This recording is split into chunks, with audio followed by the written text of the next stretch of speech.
Texas, Louisiana, New York, taking over, making so much money, pulling up in a Range Rover, quality intact, self-made, got them high motors, get the full meal, you ain't leaving with no leftovers, self-made is where it's at, and that's a fact, our impact will be felt, paid in full, everybody's back, change the game of our ways, you would think we abstract, form my own opinion, do you think we pointed on the act, call a spade, game winner, man, it's ball game, never doubt us, a high quality remains the same, always gotta work, build content, free my frame, try to go the other side, but man, this is self-made.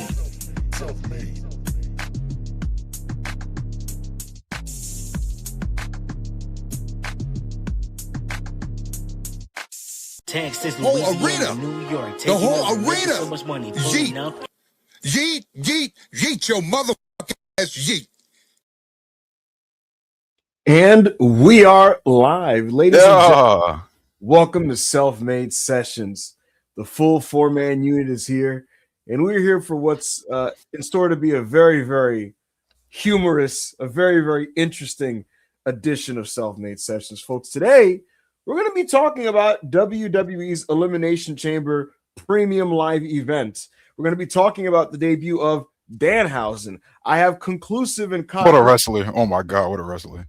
We will get to that. We will be I will have some information on the WWE Championship match that's scheduled for WrestleMania. What I know, I'll send AO some text proof so people can know I'm not BSing. We'll get into that. We're going to get into Roman Reigns making his return tonight to spit some bars on CM Punk. We're going to talk about New Japan New Beginning USA, which was in the books from Trenton, New Jersey on Friday. We're going to talk some AEW, the latest on Revolution, and so much more. It's been an interesting weekend. It's been a fascinating day on your Twitter timeline if you're a wrestling fan. And I'm excited to be here alongside Rob, Chris, and AO to break it all down. If you're just tuning in, folks, please make sure to like the video as you're getting to your seats. And feel free to get your super chats in because I think this is going to be one of those shows where we're going to delve into a lot of your guys' takes and opinions on everything that's happening in pro wrestling. And as usual, if you have any questions you'd like to ask, feel free to do so in the super chats. While you guys are doing that, talk to me, Rob. How are you feeling today on this wonderful Monday evening? Oh, man, I'm feeling great. I'm feeling great. Of course, even if there was nothing that happened today on the timeline, nothing that happened today in the news cycle in general, it's still a self-made sessions Monday, which means it's a great day. Every day there's a self-made sessions Monday. And there's a lot of stuff I want to get into from Elimination Chamber, some of the stuff we got going on at WrestleMania, and obviously some of the stuff we got coming out of the New Beginning show and what's going on in AEW. So let's get it. Absolutely, absolutely. AO, oh my God, his name is AO Hausen. I don't know why this is funny. What's going on here? I don't know why. Why are you laughing at my name, Mud? Why are you AO Hausen? So you're very nice and very evil, huh? I am indeed. All right, Ibou. So this is what I'm going to tell you. All right. I was never a fan of Danhausen in the past. I just wasn't. And niggas think it's a CM Punk thing. It's not a CM Punk thing, gang. I love a ton of wrestlers that love CM Punk. Darby Allin loves CM Punk. I love Darby. Brody King loves CM Punk. I love Brody King. Andrade loves CM Punk. I love Andrade. Who else, Ibou? Who else? You know better than me. Hobbs. Hobbs loves CM Punk. I love Hobbs. When everybody was jumping Hobbs on the timeline over what's going on in WWE, I continue to defend him, even though he's not even AEW no more. I don't care who is friends and who isn't friends with CM Punk. My issues with Danhausen in the past was I thought he wasn't talented and I thought he wasn't funny. All right? Right. But because WWE state media continued to tell me over and over and over again that actually Danhausen is hilarious. Actually, he's a genius. Actually, I have to enjoy him and I have to respect his act. And actually, like, he's just the greatest wrestler in the world. I have now come and seen the light, y'all. I have now come and seen the light. Thank you, Fed State Media. You have opened my eyes. I now love Danhausen. I am a Danhausen stan. I want him to main event WrestleMania. I am AO Hausen. Wow. Well, there you have it, folks. Thanks to the vigilant efforts of our media. You guys woke me up, man. I now see the truth. He has seen the light. His opinion has changed. His mind has changed. AO is now a part of Danhausen FC. Give it up.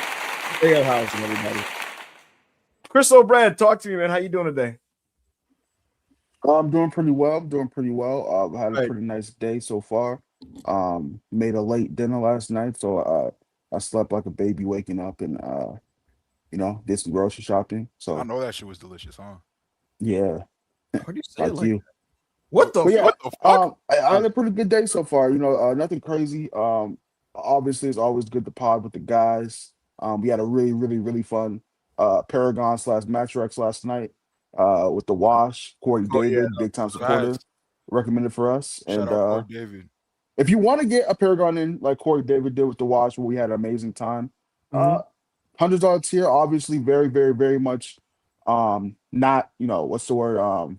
Mandatory. $5 gets you in, best $5 in the business, but $100 gets you that 3 hours of content out of us, and we usually always have a great time. $10 get you 40 minutes, gang. $10 get you 40 minutes. Anything you want. In fact, we watched an eepisode of Always Sunny. That sounds crazy. We watch it. Hey, relax. Yo, no porn, no gore. No porn, no gore. Anyway, all of that, bro. someone used their $10 to get us to watch an episode of Always Sunny where the gang turned black. You know, I think some very important life lessons were learned. We also watched the USC versus Texas national championship game where VY the Rockstar was running wild. Reggie Bush was doing his thing. You feel me?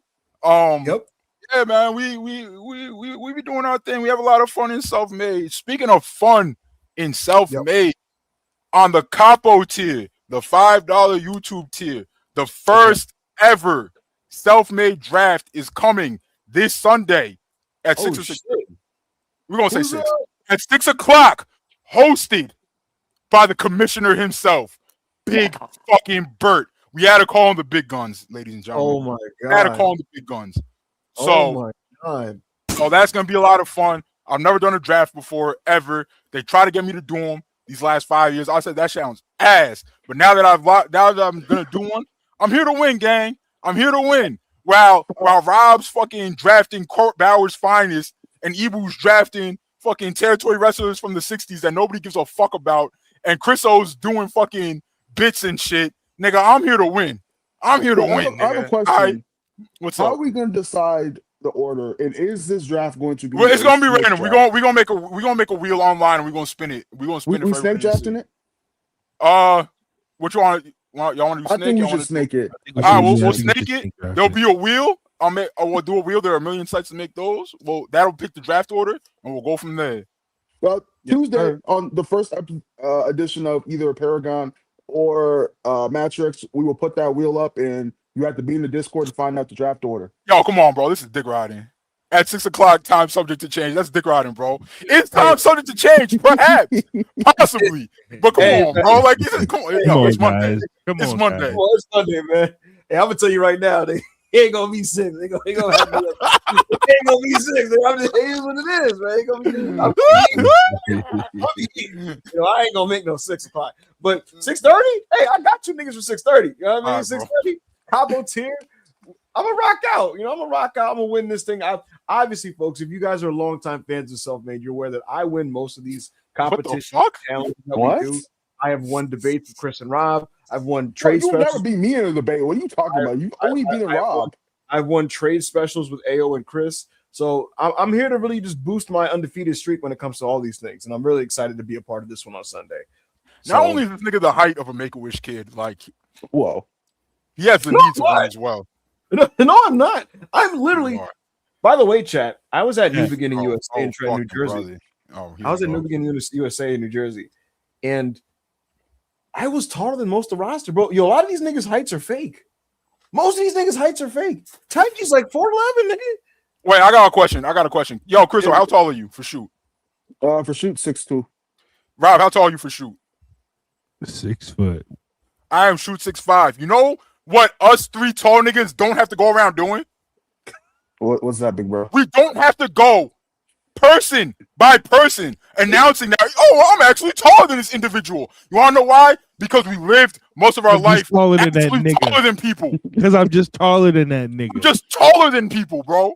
I'm not shocked and befuddled and announcing to 45,000 people online that I'm taller than this person, taller than that person, because I lived life taller than everyone.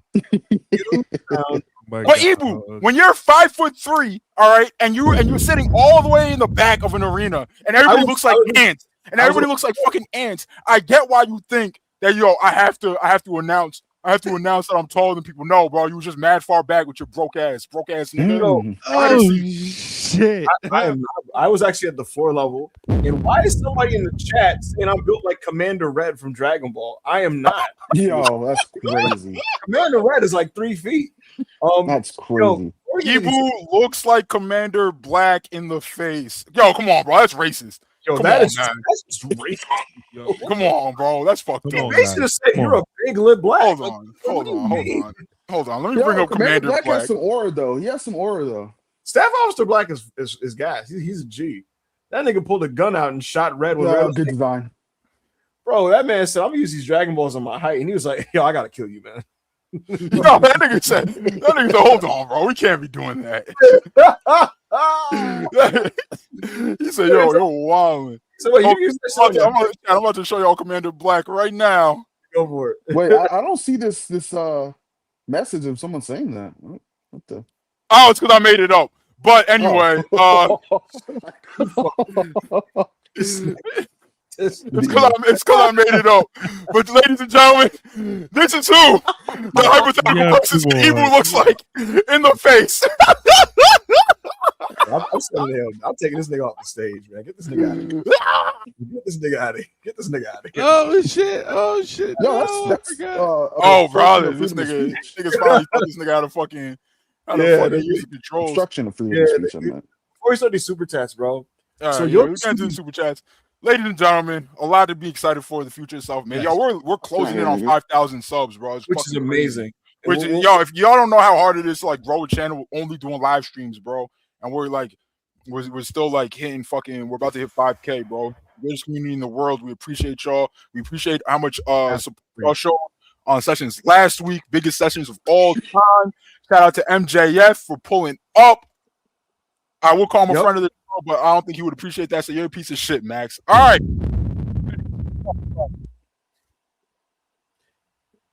Mr. Pironi, $4.99. Go, Rob. It's your birthday. Open wide. I know you're hungry. Oh? Say, he says, no, I actually say, you don't buy no barbecue pizza. We buy meat lovers because we love that pork. No, chat. See, no, what I've been ordering actually lately, chat, is what I've been ordering from Little Caesars, the pepperoni crust. Not the pepperoni crust. Whoa! Yo, clip that! Clip that right now! Clip that right now! Chat! Clip that right now! Got him. This nigga wild. No. Guys. No, I'll post my receipt, guys. I meant the pretzel crust cheese pizza. Yo, niggas remember when we was doing Match Rex and Rob was like, yeah, I'm breaking fast with a pizza. And it's not a pepperoni pizza, Rob, Dick Riders. And he sent us a picture. Guys. He sent a picture. And you could see the pepperonis removed from the pizza. No. Yo, Yo, you guys are weird. Oh my God. Yo, you get so weird. That's so Rob, weird. you're an addict, bro. You're an addict, son. Like, That didn't happen. That just didn't pizza, happen. Bro. Yo, first of all, hot dog. First of all, hot dog, man. I don't know why, like you're on my bro. First All of right, all, bro. anyway. All right, bro. Nigga, I eat the beef hot dog, nigga. Hey, yo, that nigga just got mad beef in his throat. Exactly. His OD Jada. shit. You might be such your throat, nigga. Adam mad Bot. beef, nigga. Yo, Brandon man called Rob a pork pervert, nigga. This nigga, bro, genuinely, bro. If you're sending niggas pictures of pizzas with the pepperoni removed, bro, what is wrong? Yo, I can see the pepperoni indents in the pizza, gang. I can see them. The circular fucking like markings and shit. Yo, Robbie more pork than me. I'm a Christian. That's crazy. Adam says, And thank you so much for being a 2-month member here. He says, it says a lot that Danhausen got to debut on a pay-per-view, but some others are still in NXT. Hashtag not LOLing. Yo, Rob. No, you said hashtag noticing. Yo, Rob, we're not reading that, bro. Rob, that says pepperoni on it. Pepperoni Yo, on the it. pepperoni is not for me though. The Yo, Yo, look at the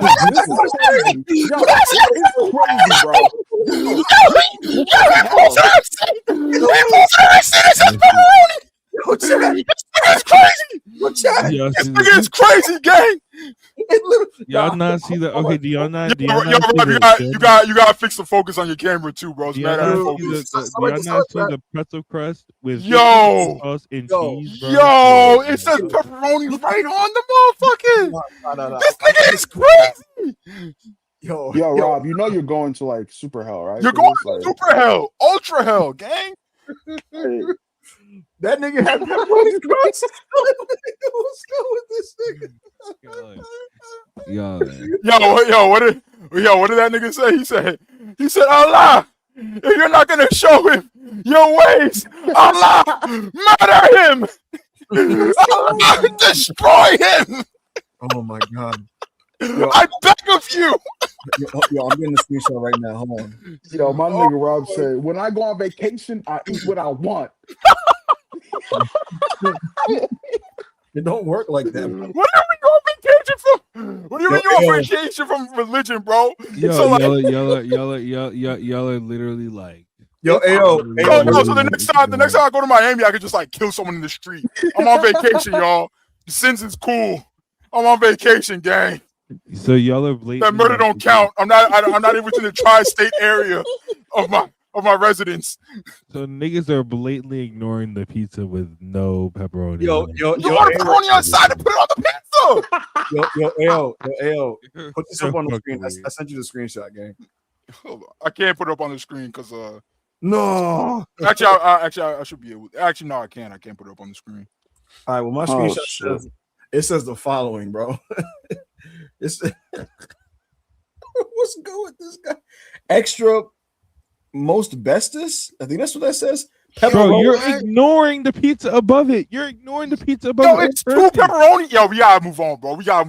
We circling back to this though. We circling back. Anyway, yo, Adam, we gonna get into that Danhausen topic, bro. I am Johnny Burns, $2 super chat. Danhausen is taller than you, Ibou. Sorry to Idolo. Oh, say sorry to Idolo. Yeah, why did you lie and say he was taller than that real Latino man? I am. Yeah, I am. All right, so how tall is Andrade? He's like 5'8". That's like Word, that's bro. like 8 inches taller than you. All right, bro. Word, bro.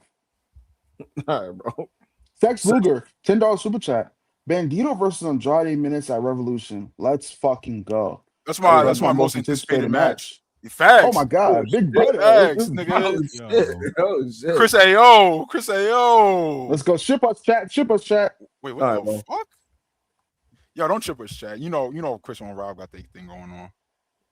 I dumped Rob. What the fuck? 100 PM, $2 super chat. Punk got the clown in and Cody couldn't get QT in. Yo, I don't want to get aggregated, but hey, man. Yo, come on. I don't want to get aggregated, but I mean, I don't have any fucking sweat. Nah, it's not even worth it. Shout out to Punk.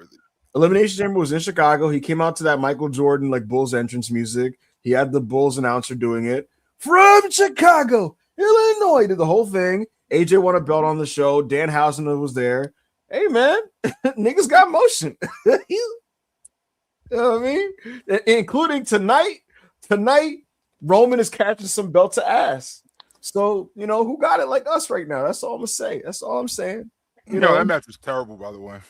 You didn't watch got gassed. That match was awful.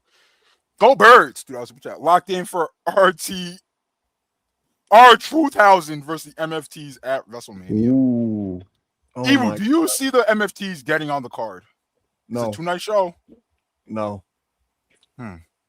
That's not fair. What do you? I mean, it's a 2-night show, bro. You tell me we can't get a multi-man? I don't see it, bro. No, I see. No, they're gonna get on like night one and like a big multi. The homie Hibachi like Gil became Let's a get member. We appreciate you. Membership tier content coming Wednesday. We have Backup Hangman Radio. Yes, Friday, sir. we have Sandbox. Sunday, Draft. And once a week, box office. I'm once a month, not once a week. Jesus. Yo. Critically acclaimed episode of Box Office, bro. I haven't gotten to watch it yet. I was traveling last week, but I've only heard great things. Great things. Can't wait to watch it. Chicken Owl, $2 super chat. Why Ibou loves WWE so much, even if it's so bad? That's a good question, Chicken Owl. He would die for the WWE. He would die for the World Wrestling Federation. I actually think the product right now is really terrible. And I was going to tweet this, but I didn't want to deal with idiots on Twitter. This is the widest the quality gap has been between AEW and WWE since 2021. I was actually talking to somebody in wrestling about that. Like, WWE's approach to pay-per-view right now is unwatchable. If you watch this shit in real time, is this sustainable? They can't sustain this, right? The pay-per-view quality. Bro, that's the thing. Ayo, it can't be 5 years of this, right, on pay-per-view. It can't. No. You know what's crazy about it, Ayo? Like, they were already middling on pay-per-view. Then they went to ESPN, and it got worse. They moved to ESPN, and it got worse. WrestlePalooza was ass. The only good ESPN show was Crown Jewel, the one where Seth freaking fried his shoulder doing a coast-to-coast diving headbutt. But that show was like an aberration because Survivor Series was dog shit, and the Rumble sucked. And this show wasn't very good. But you know what's the weird thing about it, Ayo? When I look at this show individually as just 4 matches, I am positive on 3 of the 4 matches, and I still dislike the show.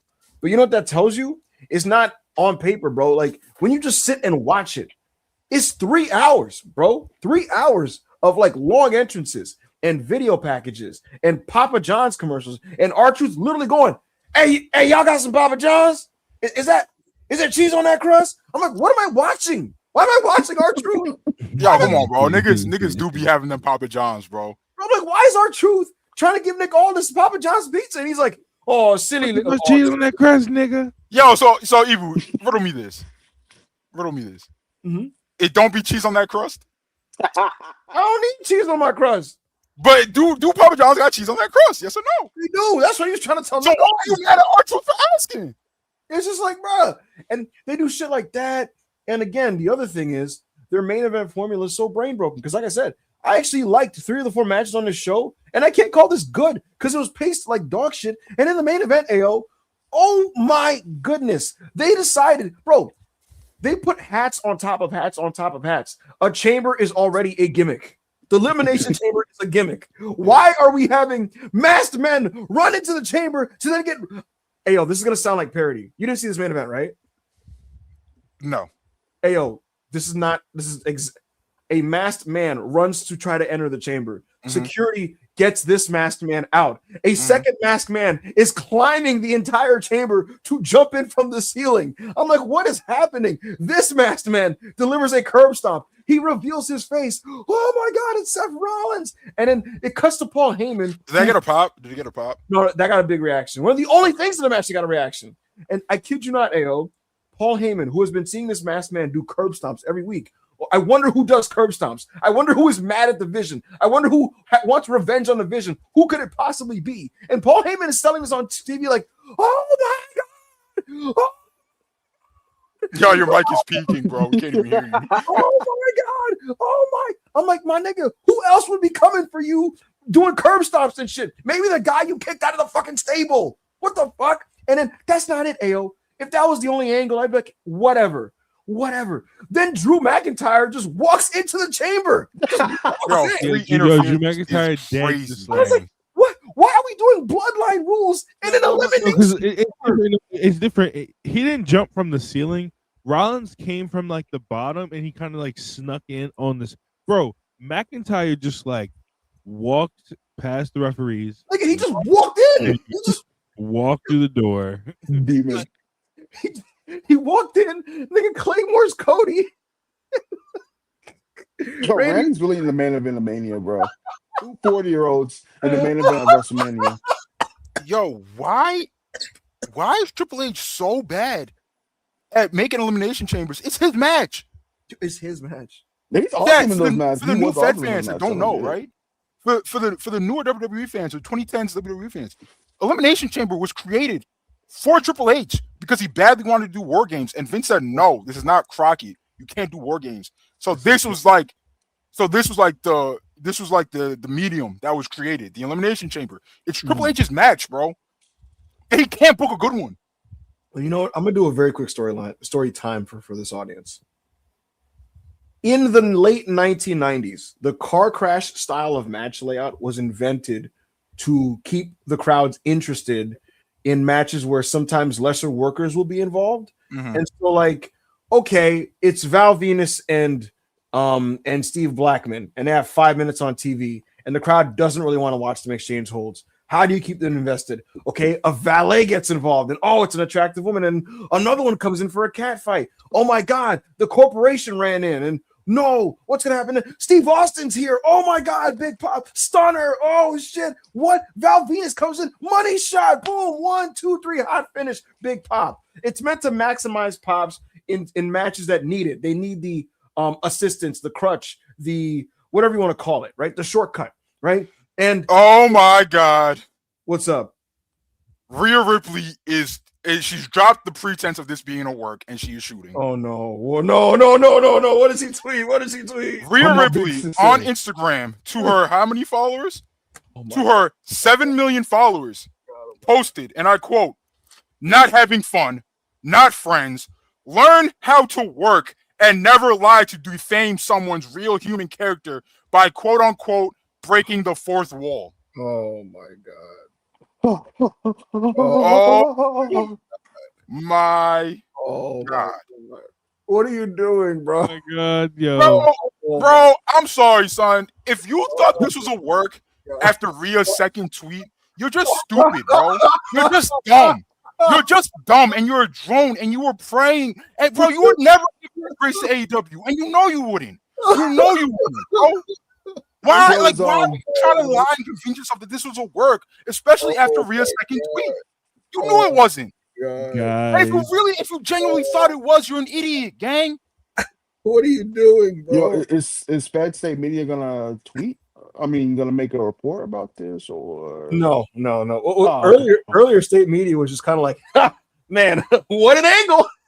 And it's like, all right. Yo, literally, meanwhile, Piper's on the timeline like,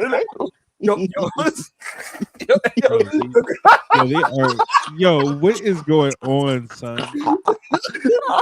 What is going on? Hold on. Great angle. Yo, Chris, meanwhile, Piper Niven is like, yo, I'll death slap the shit out of you next time I see you. And he's like, I saw that. I was like, yo, even she good you work. No.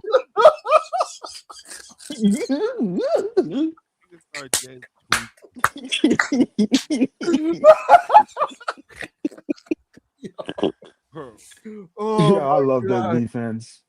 Oh my God.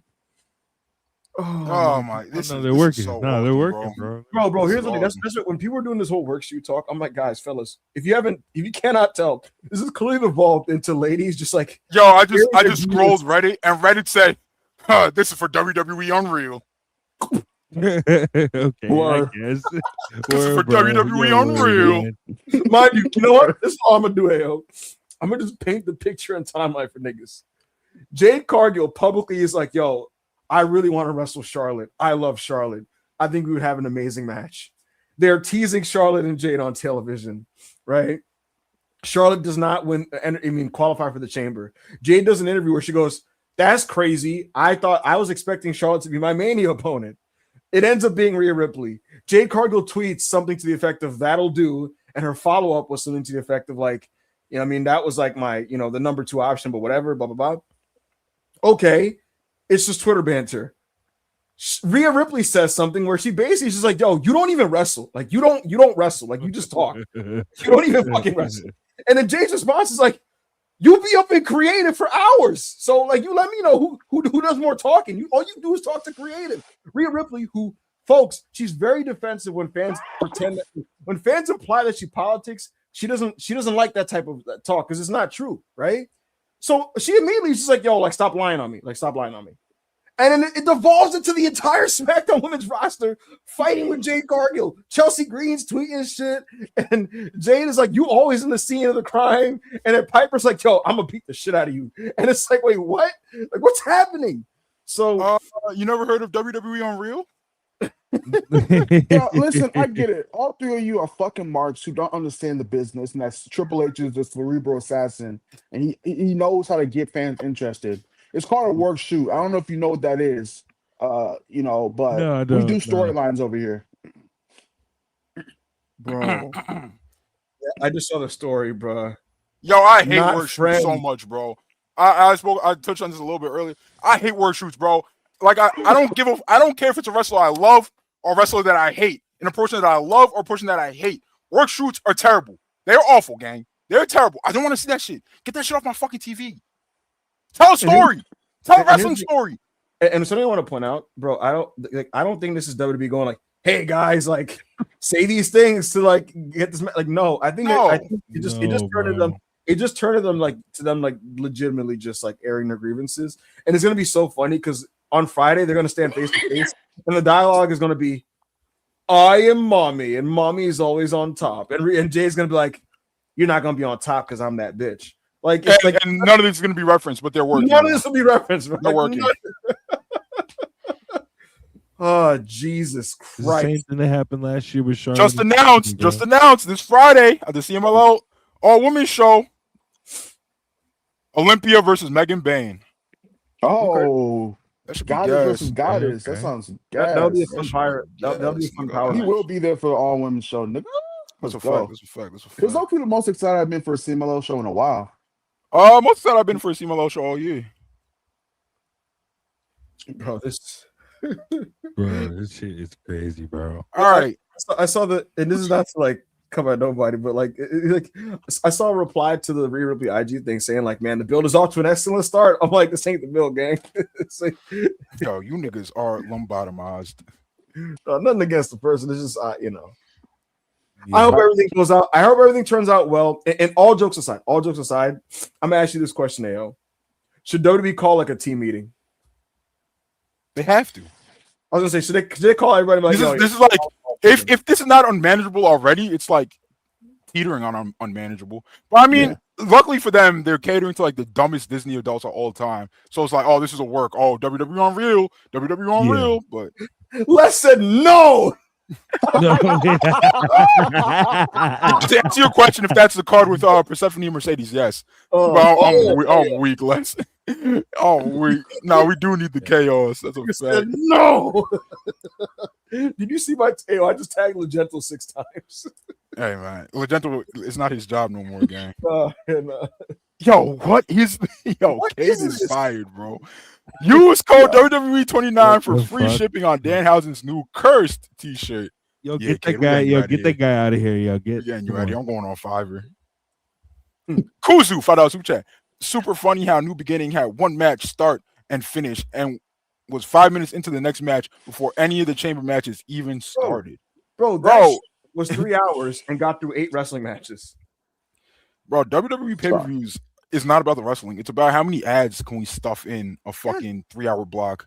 Yo, they literally built Dragon Lee and Gunther all month. And I'm like, yeah, that's a good 5th match of the show. And they said, we're going to do a box angle and save Dragon Lee and Gunther for TV. And it's just like, yo, like these pay-per-views are not wrestling events, bro. They're not wrestling events. And like I just said, I didn't even hate most of the matches on this show, and I don't like the show because it's impossible to enjoy a wrestling show with a 40-minute intermission between every match. That shit is fucking insane. Bro, I was thinking about how you were like, y'all were talking about how bad Raw was last week, and I'm always thinking about it like it's pay-per-views now, and like those big shows, like they had last week when they're in Atlanta in front of like a big crowd, like the big casual crowd. It's always going to be like a terrible show because they're going to have a show basically trying to like appeal to casuals. Like it's terrible. It's just, bro, you know, if I loved WWE, bro, like if I was a WWE stan, I could not like watch these shows live. I wouldn't watch it live. Why? Why are you watching this live? I didn't really enjoy it, and I was skipping through all the intermissions when I watched it later. If I watched that shit live, the Rumble's a good example. We did watch that live in the Discord. Like These shows are paced like ass. And you know, the Like, other it's thing. not even about the quality at this point, bro. Like, No, even if the matches were, even the matches are good, Mhm. they don't care about you. It's 40 minutes between matches. Yes, like bro, that is unbelievable. Here's the one more thing. It's one thing, like if it was like, look, we know that their whole approach is like we make moments, the matches are secondary to the storylines. And here's the thing: when WWE was a hotter company and the bloodline was over, you could at least like that could make up for it to a degree, right? But now it's like, nigga, you're pausing matches and doing cutscenes for vision advantage. For angles that aren't over, bro. Yes, for angles that fans actively resent. Yo, AO, during the Elimination Chamber in the men's one, the crowd was dead. When Logan Paul eliminated Javon and Trick, it was just silence. It wasn't even a boo. They just got silent. They were like, okay, like I don't care about this anymore. Like, whatever. And like they didn't even like, it wasn't like massive heat or nothing. They just gave him Bronson Reed's role in the match as like the monster, and he just killed all the enthusiasm for the match. Bro, I saw a member of Fed State Media say Logan had to do that, bro, because it was what Bronson Reed was gonna do. These writers and producers and Triple H is paid millions. The producers are paid hundreds of thousands. The writers are paid upward to $100,000 to adjust this shit. We're not asking you to reinvent the wheel. Just structure the match differently. He's not Bronson Reed. It's not like you had like fucking Why are you a day and a half, bro. Rob, over a week? Rob, what day did Bronson Reed get hurt? Monday. Okay. Oh, is this Monday? So you had 6 days. 6 days. Restructure the match. Just do a different match, bro. Just do. What do you mean Logan Paul can just run through 3 guys? Like, what guys, I need you guys to understand. Some of the greatest matches you've ever seen in your entire life were made up on the fly. All right. They got in the ring and they called it on the spot. Mm-hmm. And I'm not saying that's something easy you could easily do in an elimination chamber type setting, right? Because obviously there's a lot of moving parts. But it doesn't take a lot to put your heads together and come up with a new fucking match. Just come up with a new match. And you could still do the Seth returns angle. Because you don't need Logan Paul dominating to get fucked over by Seth Rollins who came back. You don't need to do that. Like, I will say though, you just need to be there. Yes. I will say though, I did appreciate how it wasn't like it was like the Braun Strowman style or Goldberg style where he was like running through people. I liked how he was sneaking and getting most of the pins instead of like actually like running through people, but like the point stands, bro. But even then, that just proves to the point. Oh, so obviously you could change shit in the match. Yeah, because that's not how Bronson Reed was going to eliminate people. No, Reed was did change shit. You did change the match.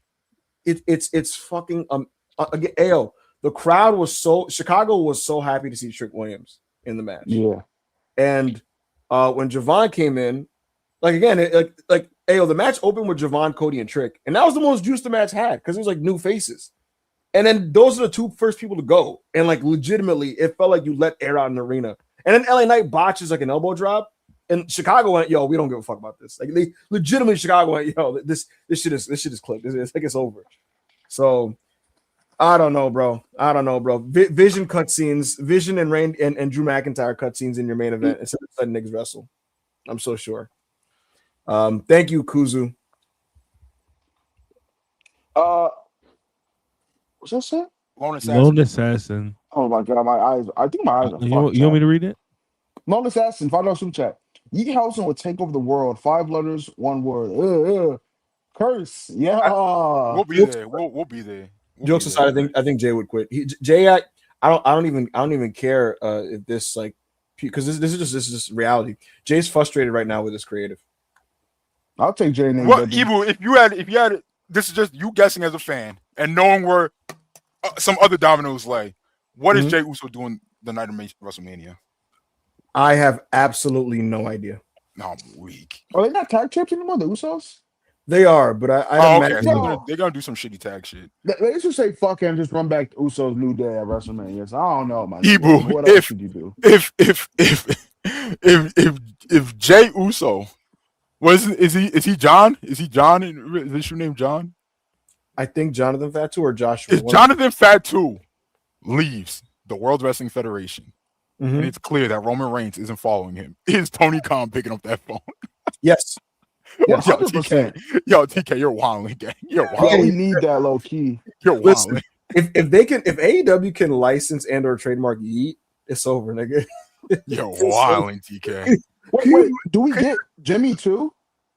I don't know. Could you Would that imagine? make it better or worse for you, Chriso? Listen, I get it, bro. I've been an Usos hater for 5 years. I do want to see Usos versus the Young Bucks. I just do, bro.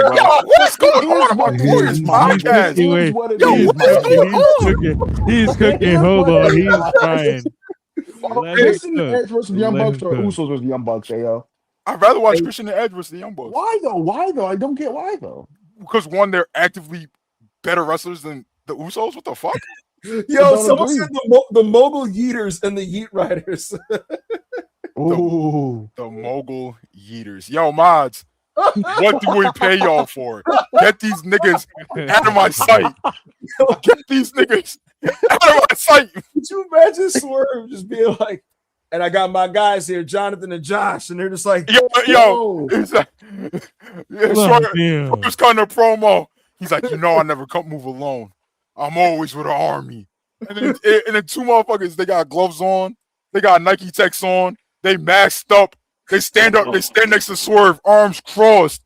They slowly take off their masks, and it's the fucking Uso. Ayo, you know you're gonna hear, they're gonna say, "Welcome to the Fatu Penitentiary." Yeah. The Mogi Embassy is Yo. here. So yo, Jay Uso as Swerve's right-hand man in the embassy wouldn't be kind of hard. Just a Yo, little I'm about bit to hard. quit stuff, man. I'm about to quit, man. Just being like, A little I'm about hard. to- Yo, what the fuck? Yo, What do listen, you mean? yo, Rob, He Chris returns to his pandemic form though. yo, Chris. Nana's just What's like, up? I'm here with my main man, Fatu. And he's just like, welcome to the penitentiary. Oh my goodness. The only way I would take the Usos in AEW, and I mean this as a shoot, the only way I would take them is if they either come with Roman or Jacob. I only need one or the other. But they got to come with one of them. I think Jacob's way more plausible than Roman. Oh my. All right, how about this one? The Usos go, hey, bro. You know who else isn't fucking creative right now? Our boy Solo. He down to come over. No, Solo can't come. Solo can't come. Solo could come. Come on, man. Yo, we can have Wait, have Solo my nigga gas Solo. out or some shit. I know he had a good match with Gunther. Yo, Solo, hey, bro, Solo can do a little something. I'm just, you know what I mean? Like, Solo, yo, Yo, Solo Solo Sikoa versus had Mark Solo Sikoa had that one never open weight title match with Walter, and Ibou and Joe have been doing this the nastiest bit ever since. No, Joe had a solo before that, but ever since that match, Joe was like, "I'm vindicated. I'm vindicated." Holbert, you're going to hell. Yo, ask me how many good solo matches Solo's had since that one. I'll give him the benefit of the doubt, and I'll say one. All right, even though he's had one good tag and 0 good singles matches. Exactly. It's fucking exactly, bro. But what makes it godly Exactly. is you could tell he was also like, yo, I just had to let niggas know I could do that, but I'm back on my bullshit. Yeah, I had to let niggas know it can happen to him one time, you know. Hey, Solo, bring Tama, gang. Bring Tama, nigga. Tama could never come to my promotion. Cinny Sin says, why Ibou buy Danhausen WWE trading card? He's a nasty guy, bro. He's a nasty Did you do that, Ibou? No. Yo, Papa Punk told Ibou Danhausen good, and Ibou said Danhausen great.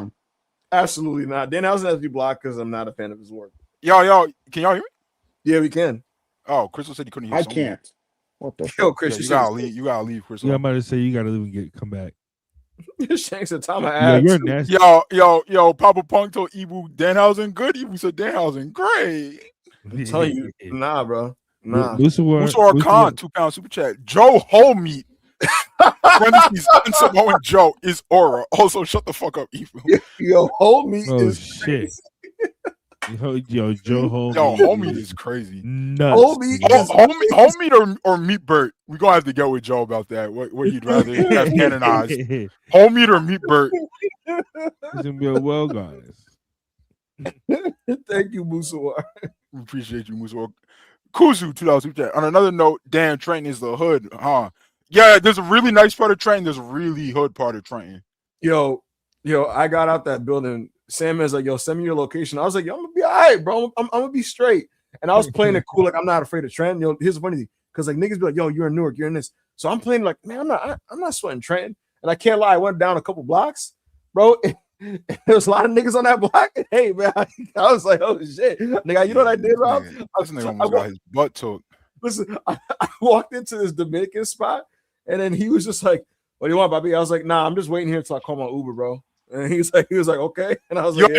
you could have got a beef patty, gang. I could You could have have. got a beef patty instead of just loitering in that hardworking man's spot.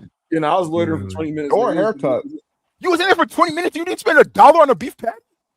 Nah, bro, I was being cheap. Nigga, the You're a Uber's gonna piece be of $100. Nigga, the Uber's $100. Nigga, shit. You're a piece of shit. Yeah, Uber had $100. Oh man. I mean, they're real. I mean, that's any city though, bro. There's not a city on earth that there's not a hood and there's not a nice part. Yeah.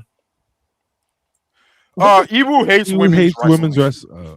Go ahead, Rob. Go ahead. Ibou hates women's wrestling. $1.99. Liv versus Vicarious should main event over Rhea and Jade. Nah, because Damn. Liv and Stephanie is gonna be what it's gonna be. It's going to be a capital G good match. Whereas Rhea versus Jade can be a range of things. It could be a spectacle in a positive way or a spectacle in a negative way. They could shoot on each other. They could have an awesome physical match. They could have a really bad disaster class.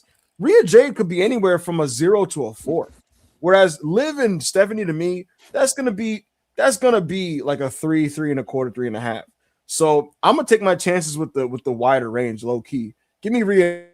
Yo, Ibou, if they went out there and bombed, do you know what that would do to the future of women's wrestling in WWE?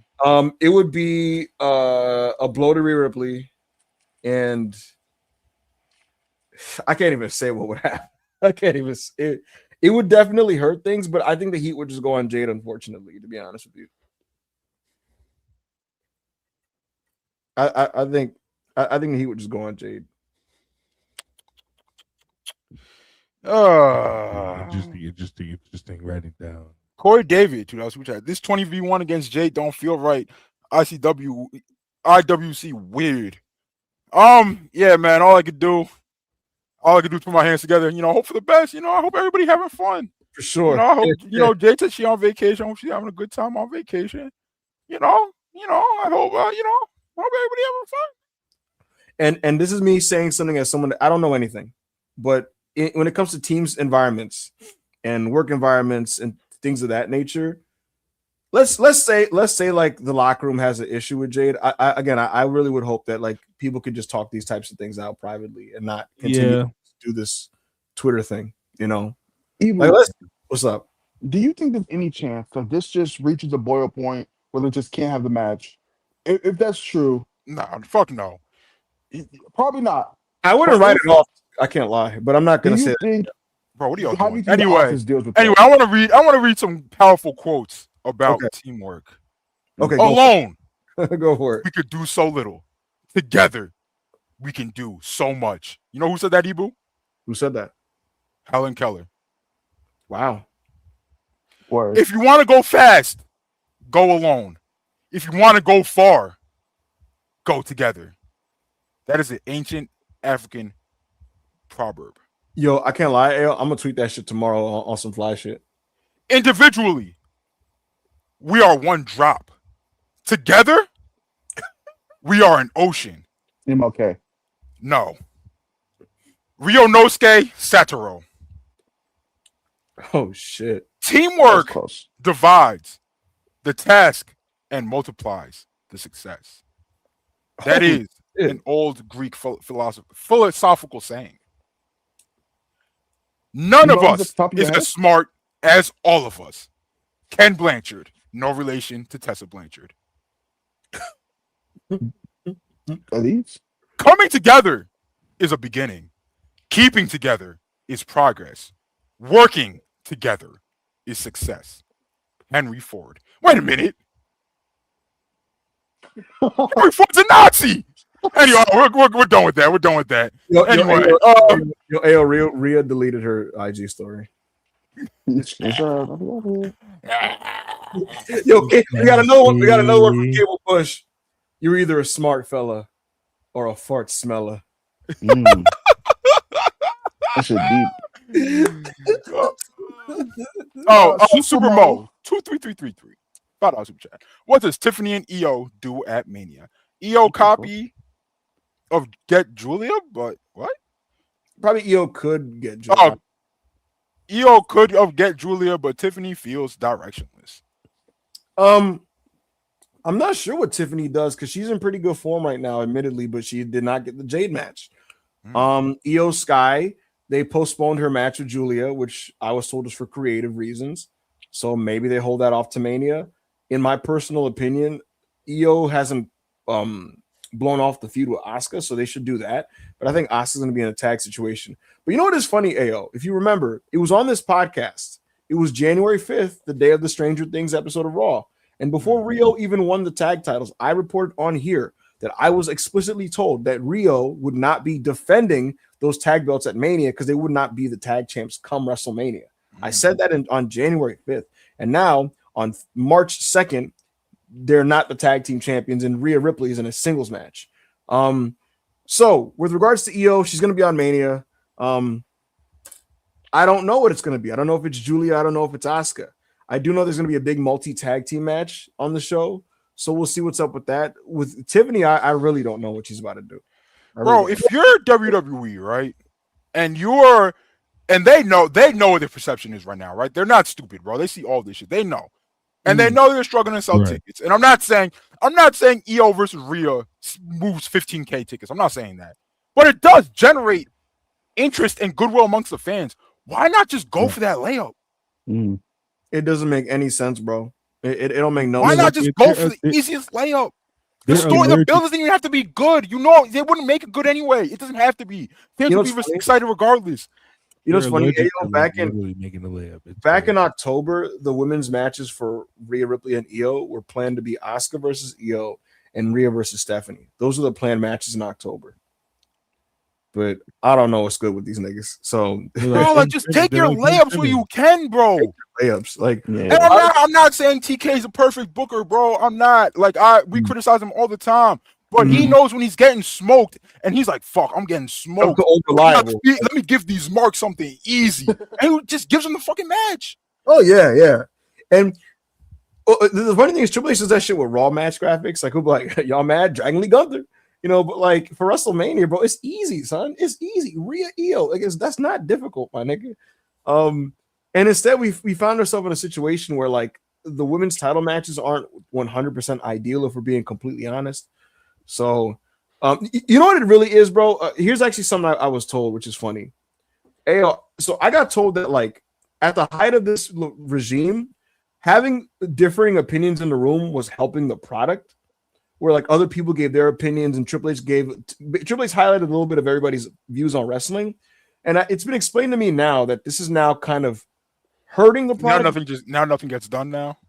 Well, it's beyond that. Like, there's so many disagreements and different perspectives, and there's at times tension in the creative meetings was what was described to me, because there's just a lot of disagreement and lack of unifying vision as to what the product should be doing right now. And a lot of people have differing perspectives. There's a lot of people in the WWE creative room that really push back on the idea that they need to capitulate to the desires of the online fandom. And you get that kind of like anti-Meltzer sentiment from the room. And then there's people there that kind of communicate that beyond any of that, or you dismissing it as Twitter, this is just what our hardcore fan base wants. This is what they, because like, do you know what I'm trying to say here, AO? Like somebody will basically say, hey, we should follow up on this storyline that we set up. If we don't, people are going to point it out. The online people will tweet, blah, blah, blah, blah. And then there's guys who kind of go, who cares about that? And it's like, bro, you could dismiss it all as just, hardcore mark, blah, blah, blah.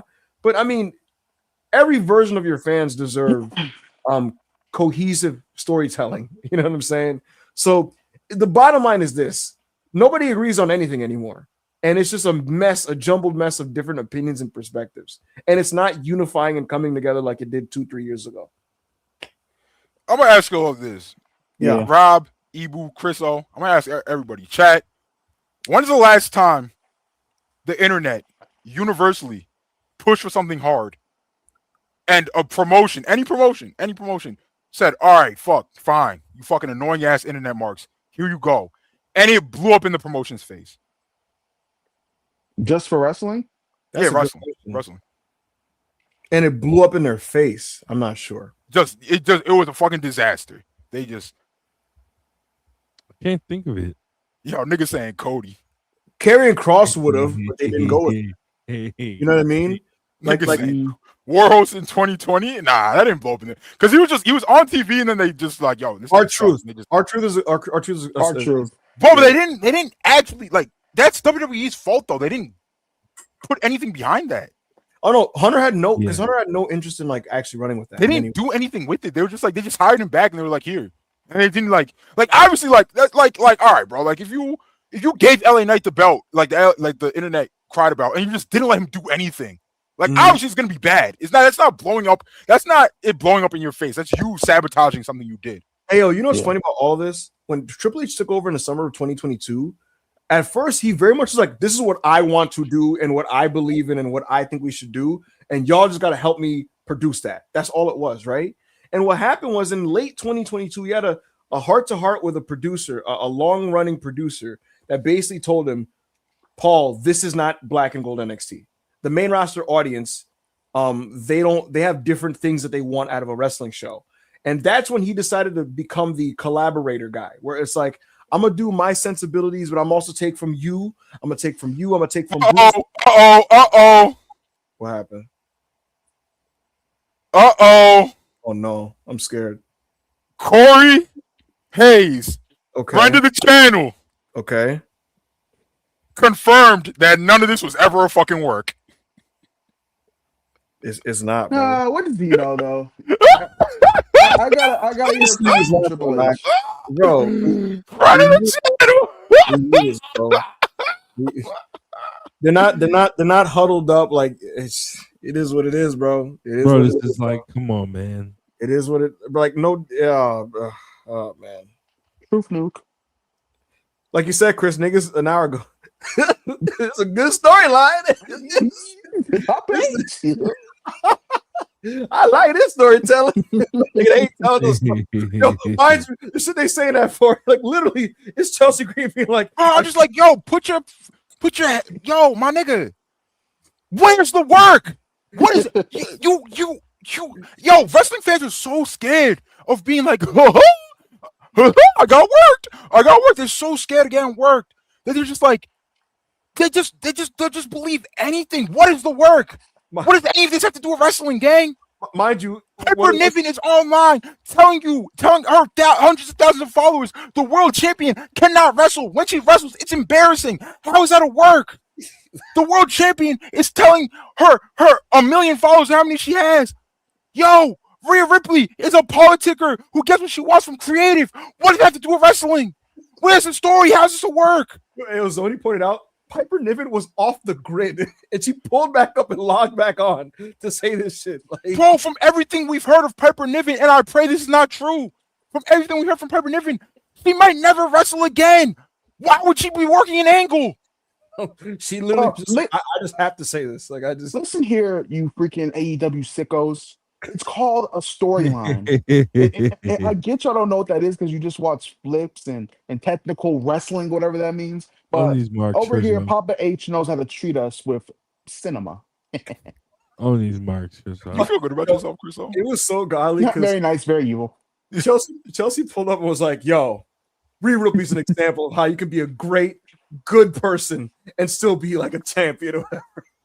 And then Jay was like, yo, why are you on me, yo? I'm not gonna lie, bro, and I'm not taking anybody's side here. Right. I'm not gonna lie. That did not need to be addressed. No. Wait, what do you mean? Like Was that a shot at Jade? Probably, but yo, that did not need to be addressed. No, I can't lie. I can't lie. Too far. And I fuck with Chelsea, but I too in the situation would have been like, "Yo, bro, why are you tweeting at me? Why are you tweeting her?" It is, bro. Yeah, she is. Listen, she was definitely talking about her, but she didn't tweet at her, bro. You know, plausible deniability. Oh my god. Right, all right, so Ibou, did you disagree with anything Chelsea Green said in that tweet? I mean, I like Rhea Ripley, so she put over Rhea, and I was like, all right, that's what's up. But here's the thing, you know, But even if you didn't like Rhea Ripley, would you say anything she wrote was like not factual? she basically just said like Rhea's an example of like you being successful while being like a good pro and that type of shit. Like that was her tweet. Here's the thing about AO. You know the thing people do sometimes where like they're saying something about one person, but it's really like indicating what they feel about another. Like No, yeah, obviously. Like I'm not stupid, bro. Like yeah. She was shading Jade. She was shading Jade, bro. But that did that need to be addressed, gang? Like the vibe was basically her going like, "Shout out Rhea Ripley for being a good person." And looking right at Jade corner and shit. She's like, yeah, it's like, shout out for Rhea. She can work. And it's like, yo, okay, well, goddamn. Oh, Jesus. Is it wild? Yo, All these every white year. women are jumping a black woman a little bit. It's a little wild. It's a little wild. You know what I'm saying? With contact, no, I mean I don't know, but I don't know. They wilding, son. They wilding down just- there at SmackDown. Yeah, you know what they need, Chris? They need Bailey, bro. They need to bring Bailey over to Oh, Fridays. Yes, they need brother, baby, yo. big brother. They need to bring Bailey to Fridays and get the team together. That's what they need. Word. Can you imagine she shows up on Friday? Trish is like, yo, bring them together. She comes in like, hey, everybody. They're like, yo, shut the fuck up, Pam. Yo, could you? They absolutely defeat her. Yo, like yo, when Eddie Kingston, and we can say this now, right? Because so much time has passed. When Santana and Ortiz were beefing, right? Yeah, Santana was like, hey, Eddie, these are your niggas, right? yeah, get Go, them right. go mend this shit together. That turned from Eddie being like, yo, I can fix this to like, yo. Well, I don't know what's going on with Santana gang. This shit fucked up. Yeah, it's like, this nigga freaking, bro. Eddie got defeated quick.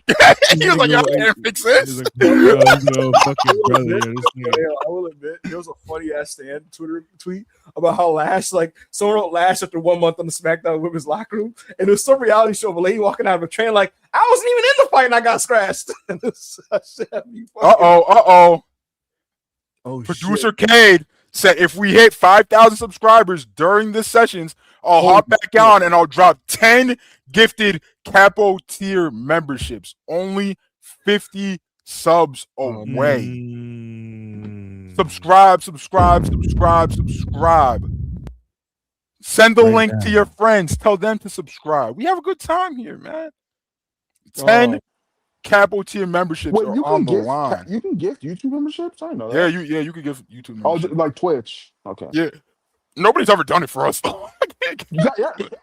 I didn't even know you could do it. No, yes, we have. Yes, they have. Because I remember I was looking through our membership Anwar shit, and it said we had like 5 gifted.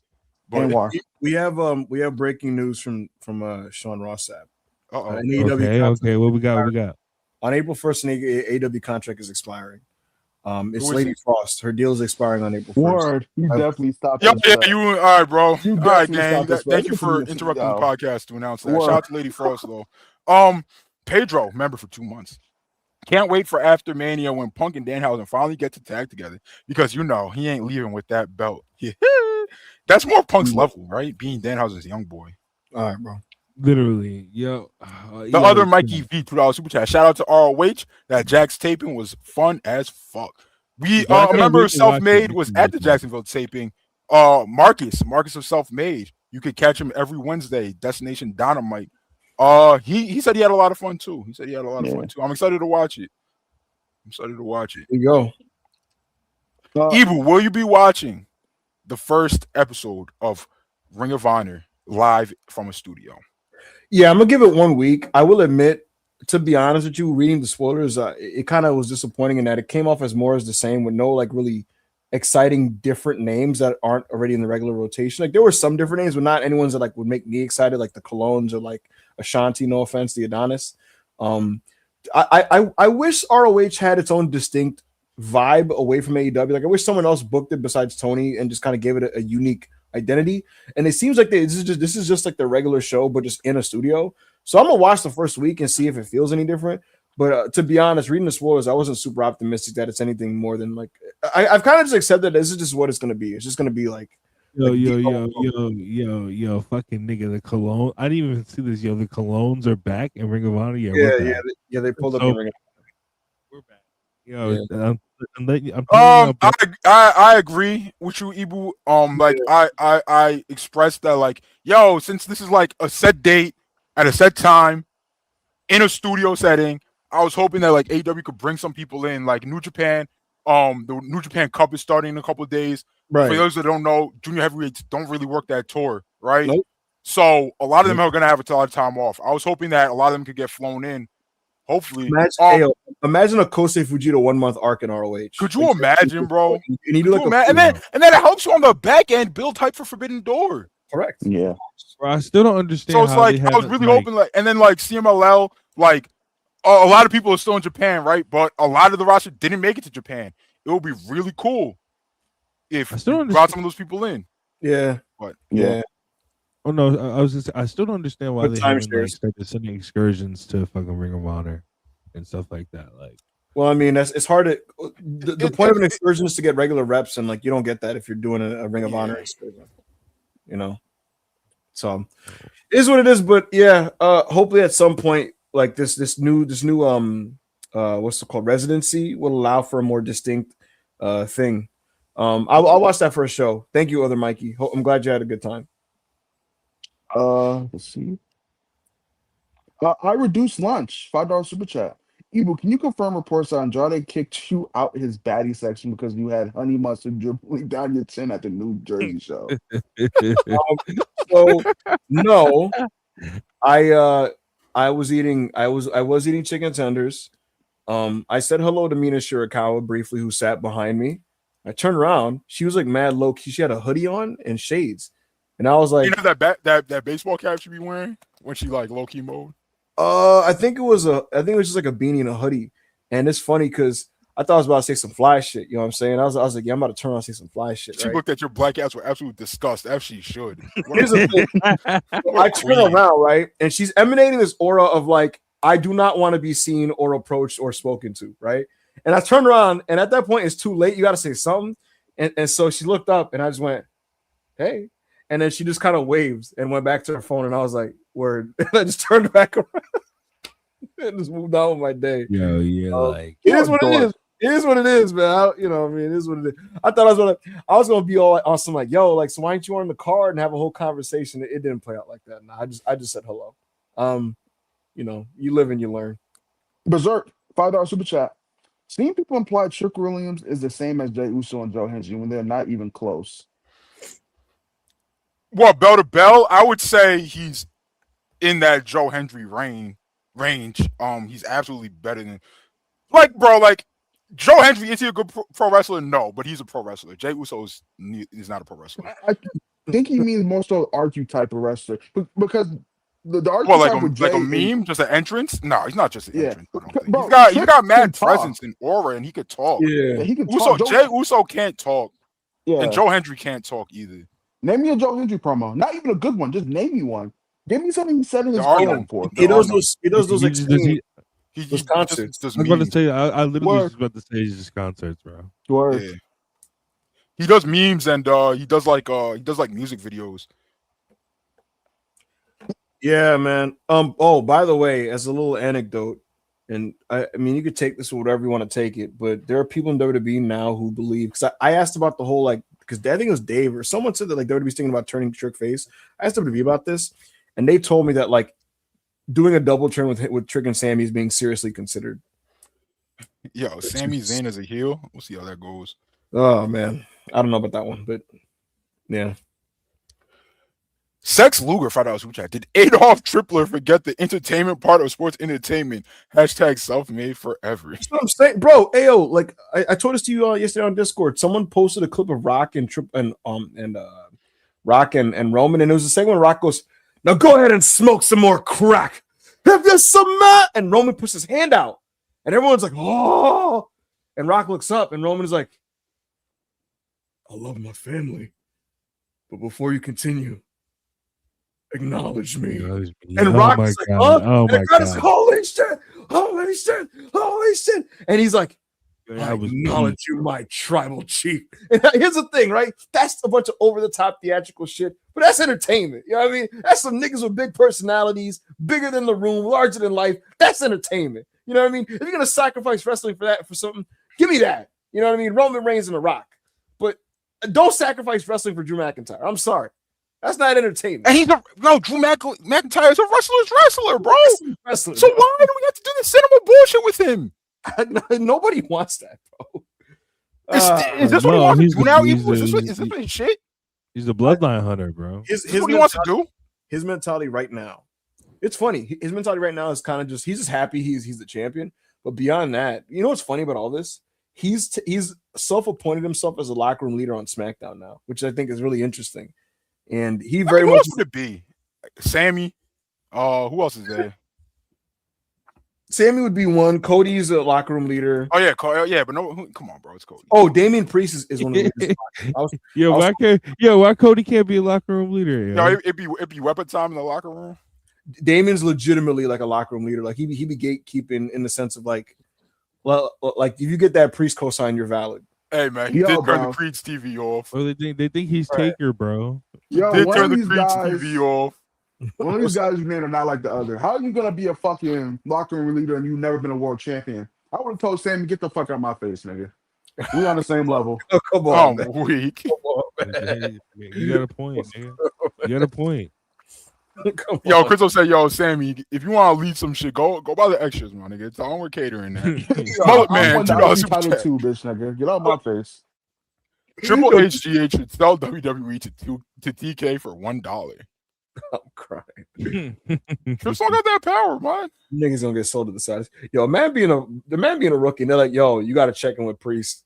I don't know, somebody's just funny, but shout out to Damian. He was doing his thing. Danny Kwong. $5. I'm convinced that Triple H had no idea who Danhausen was. There's no way you give a comedy character like him a hottest free agent presentation. Bro, he spoke about Danhausen in the post show, and mind you, he did this post show away from fans. And this nigga, there was no part of his face that looked like he was being sincere. He was like, when it comes to Danhausen, I think we're gonna have a lot of fun. Eagle, and then do you have any insight on why Danhausen got a debut reveal only rivaled by what Cody Rhodes got at WrestleMania when it comes to AEW to WWE jumps? Who else got a reveal that big? No one. Not a single one. Not a single person, right? No. Jade Cargill had a rollout. Jade Cargill got a whole ESPN rollout. She did, and that was before the ESPN thing. But her first time on WWE TV was coming out of a SUV on a pre-show. Yeah. There you go. Yeah, I don't know, bro. It's very strange if you ask me. Why did they full send with Danhausen? Bro, and then do they realize now they have to use him in segments now? Like, wait, they debuted at the Rumble? Yeah. Did they debut at the Rumble, or was it that pre-show when she got out the SUV? That's her first match. No, yeah. So her first time on screen was the pre-show. She stepped out of her SUV. It might have been like Fastlane or some shit like that. And then it was a Fastlane pre-show, I want to say. And then like on the following Raw, SmackDowns, she was backstage and like she had some stand. She like stood across the screen from like Charlotte and shit like that. They were doing that with her. I don't understand the rollout, bro. And the thing is also, Dave Meltzer made a good point.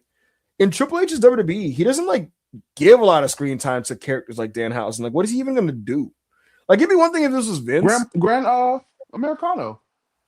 Yeah, come on. Yo, this is like, obviously all three of those guys who got gimmick are better than Danhausen as a wrestler, but I mean, it is a gaggy gimmick. I don't know, man. Rob, I guess like his best. I was about to say. Go ahead, you can finish it. What you're saying?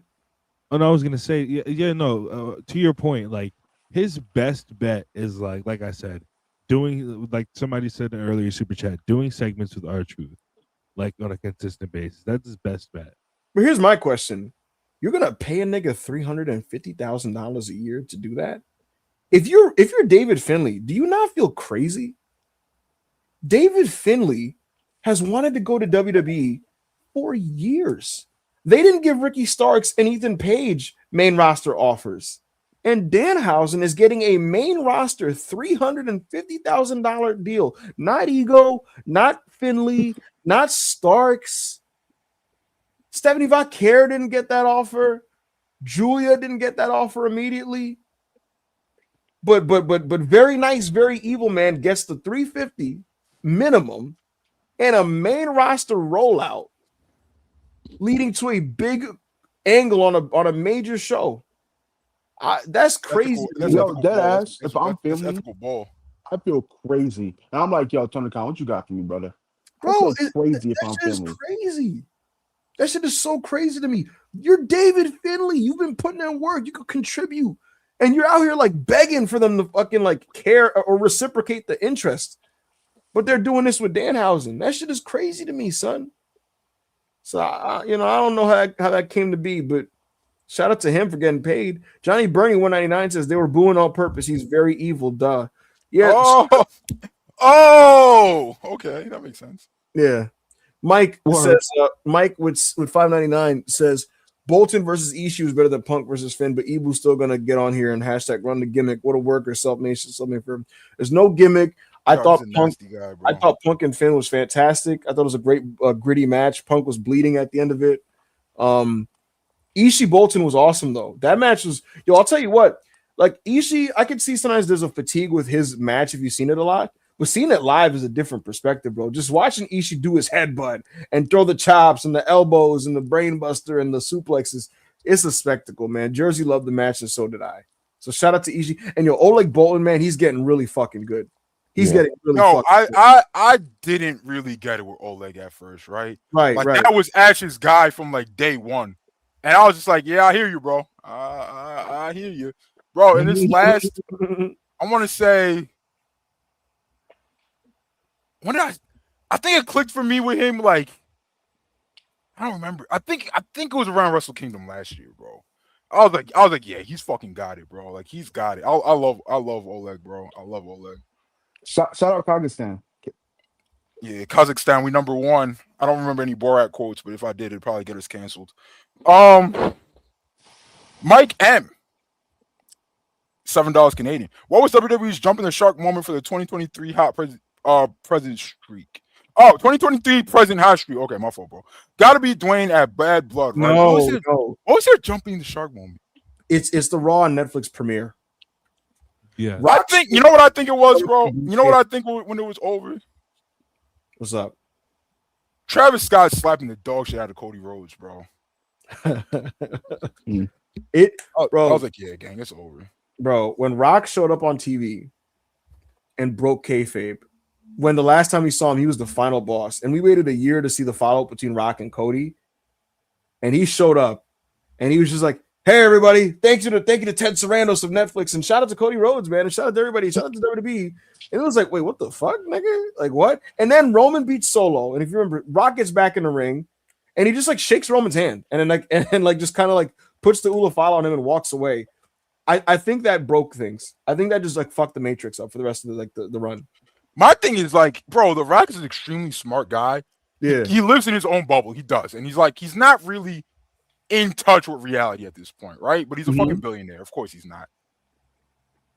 But why didn't he understand that just completely dropping the final boss character and going full corporate Rock, and not corporation Rock, like just corporate Rock, bro, would be so poorly received? Why didn't he get that? Yo, he realized niggas was mad at him because if you remember, he showed up on like NXT or something, and like he was like, I know the final boss. He brought it back, and then they did the fucking angle where he's like, I want your soul, Cody, and all that shit. So like clearly he was like, I fucked up.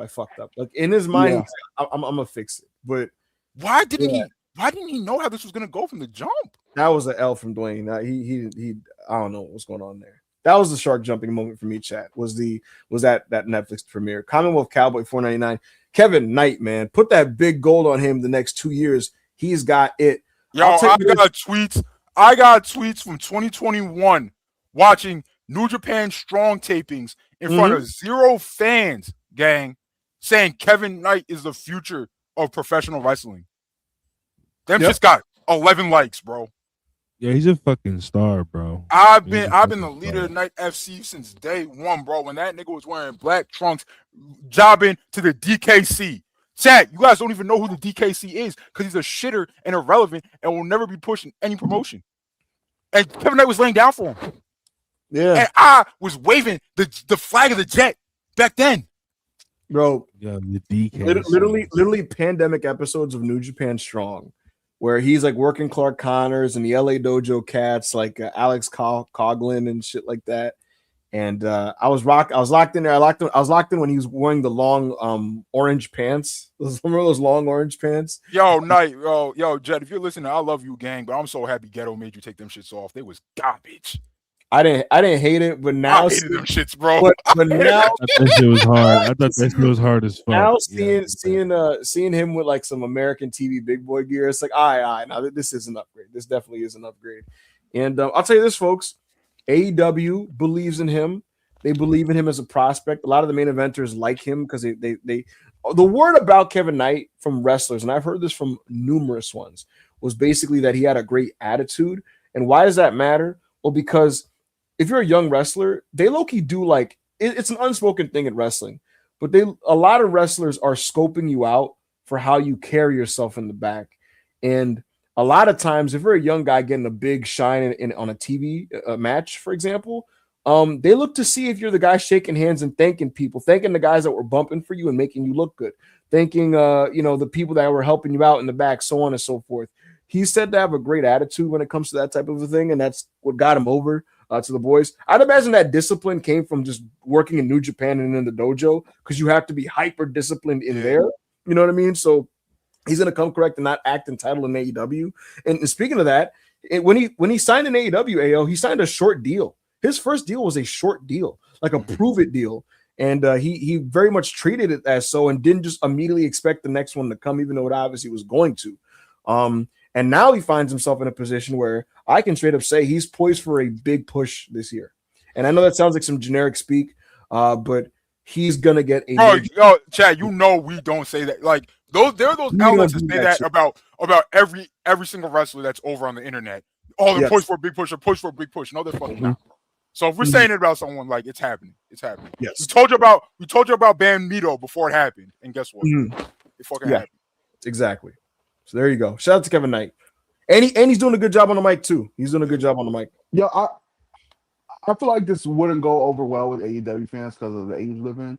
But man, imagine they did a Triple H Jericho thing where argue like flash pin. It looks like when Knight won the title and they just call it off. I know that would have worked nowadays, but that'd be fucking awesome. It's been spammed, unfortunately. Yeah, it just spammed, yeah, but it would be awesome. I would show.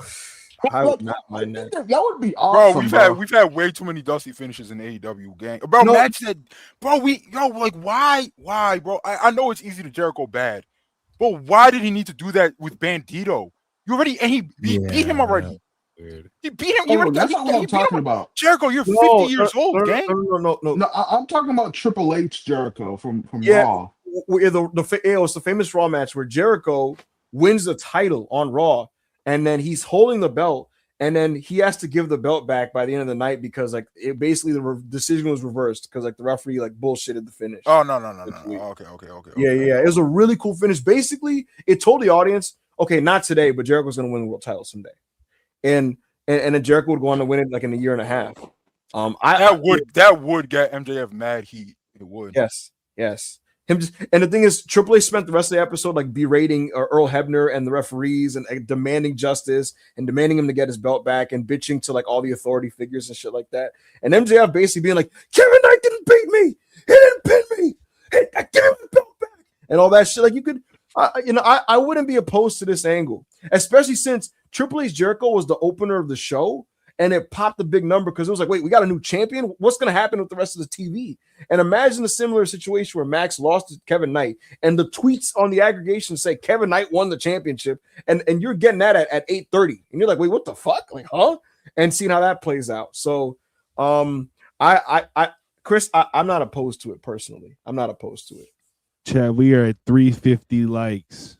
Make sure you get those likes up. Make sure you get those likes up. Shout out Johnny Sin. Oh, no, I'm sorry. Yo, Johnny Sins is crazy. Cindy Sin. You good, bro? You good, bro? Cindy Sin 199. Wait, can y'all hear me? Yeah. Yo, Chris, I think you're muted. Yeah, you're muted, Chris. Yeah, we didn't hear what you were saying, Chris. But shout out I was just reading the super chat. Hacker. I have hacked AO for the last 5 minutes. Anything that was uttered was me with a voice changer to sound like AO. Cindy sent $2 super chat. Shout out Chris O'Brien, also known as Gashausen. Word, bro. Word. Definitely something you should have super chatted in here, bro. Word. Yo, I'm back, gang. I missed anything? I was taking a piss. No, bro. I'm sure. Yo, what's his nigga's name, bro? What's his nigga's name? Oh, my nigga Cindy Sin. Oh, shout out to him. The other Mikey V, $5 super chat. Y'all ready for the one you look up to, aka the American Silverado Jr., aka 2-5, aka the Jet, to be the second youngest AEW World Heavyweight Champ? We need it. Who's the first? MJF? MJF. Oh, it's Kevin Knight. 27. Okay. Max, what, 25 when he won it the first time? Something like that. JC became a YouTube member. We appreciate you, gang. We'll see you Wednesday, Friday, and this Sunday. Andrew Brown. Go ahead, Crystal. People in the Middle East deserve better. Way better, bro. Way. This shit fucking sucks, man. Better. It started, I don't know shit sucks since like the last couple years of Obama's reign, but yeah. Bro, allegedly, this man was supposed to be the peace president that wasn't going to launch any new wars. What happened to all that? And the funniest thing I'm going to say about this is how, if you're a fan of Donald Trump, to see the people that like just completely changed takes that they had like 8 months ago, you'll go to like all these pundits and they'll be like, we're not going to fight Iran. That would be stupid. And now they're like, well, we had to fight Iran. And it's like, all right, bro, you are a serious man I should obviously listen to.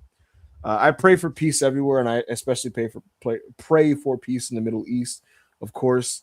And hey, man, I ain't getting drafted, so I mean, niggas can figure that out. Thank you, Andrew Brown. Yo, I just see these niggas. These niggas that signed up for the military in the last year or two. What was you thinking, gang? Like literally, why? What was you fucking thinking? Pray for the Middle East, man. Pray for the Middle East. Musawar Khan. £2 super chat. After Fantastica Mania, I need more Soberano. He had a great tour. Soberano Jr. is a star. He is a star. Very charismatic.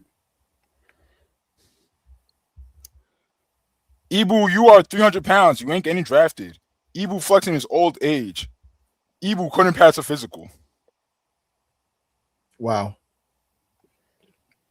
Christopher Bradley, $5 super chat. Is this supposed to be a parody of me? I must be. Is Chris there? Voracious. Come on, Crystal, you got it. I must be voracious. Yo, fuck you. For the are they doing this on purpose? Die. For Die watched the spectacle on the 28th and did some ratio kill.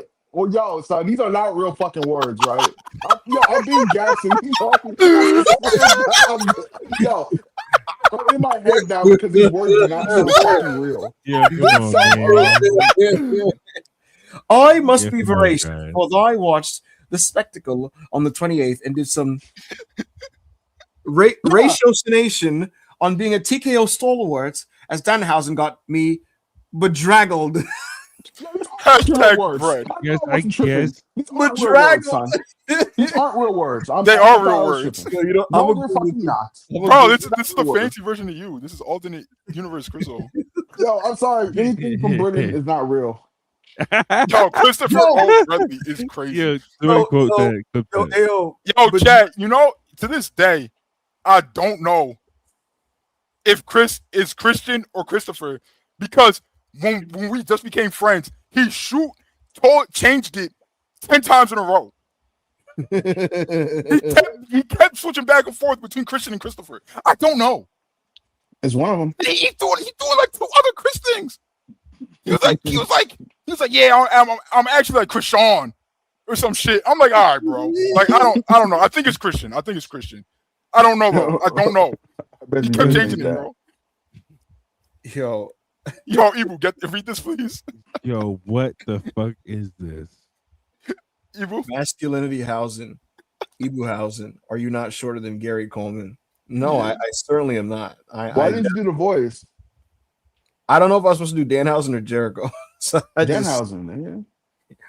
Dance for me, nigga, dance. Yeah, word, bro. No, I'm not shorter than Gary Coleman. Fuck you, nigga. Fuck you, nigga. Suck my dick, nigga. Wait, hold on. What happened, guys? Just arrived, but I'm gonna have to skip to it real fast.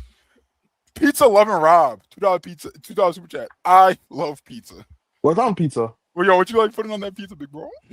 Let us know, pizza loving Rob. Chicken 9825 Have any of you guys ever watched / read Berserk? Just started reading it. It's pretty crazy. Love the content. Hope you guys have a great day. I have watched a little bit of the Berserk anime, and I've read a lot of the Berserk manga. I do think it's very good. It's a very entertaining dark fantasy where some very wild things happen to characters, including Guts in his backstory. Viewer discretion is advised for sure. I rest in peace to Kentaro Miura, a legend in his own right who passed away before the ending of his series.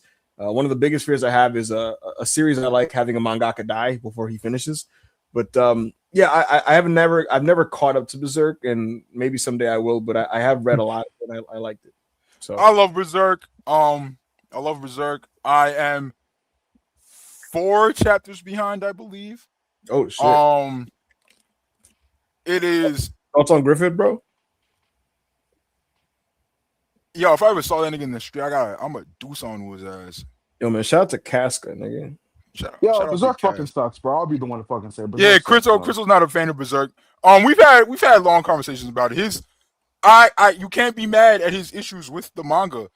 You can't. You simply can't. And Rob only watched Naruto, so Yeah, can you stop? yo, Chad, don't worry. One of these days, we are gonna get Rob to watch his second anime. I promise you. I promise you. And it's gonna be like Ratatouille when that old Mind ass you, nigga eats the fucking food and like he's like transported back to his youth. Mind you, I watched Sword Art Online to the same point you did. And Whoa, that is not a flex, Yo, nigga. Chad, Rob for shoot has only ever watched Naruto, bro. Okay, I guess. He didn't even finish Naruto. Jordan That's Carver the thought that crazy was part. Andrade and Kyle Fletcher easily best in the world so far in 2026. I agree. Ibou, drop down and get your eagle on. Ibou, turn your camera on, please. And then drop down and do your eagle. Ibou, What the fuck does that even mean? you don't know. Come on, my nigga. This is our era of hip hop. Well, I'm not doing that shit on camera. But you have to. Someone paid for it. I'm not doing that shit on camera. Absolutely not. It was Thank paid you, for. Jordan.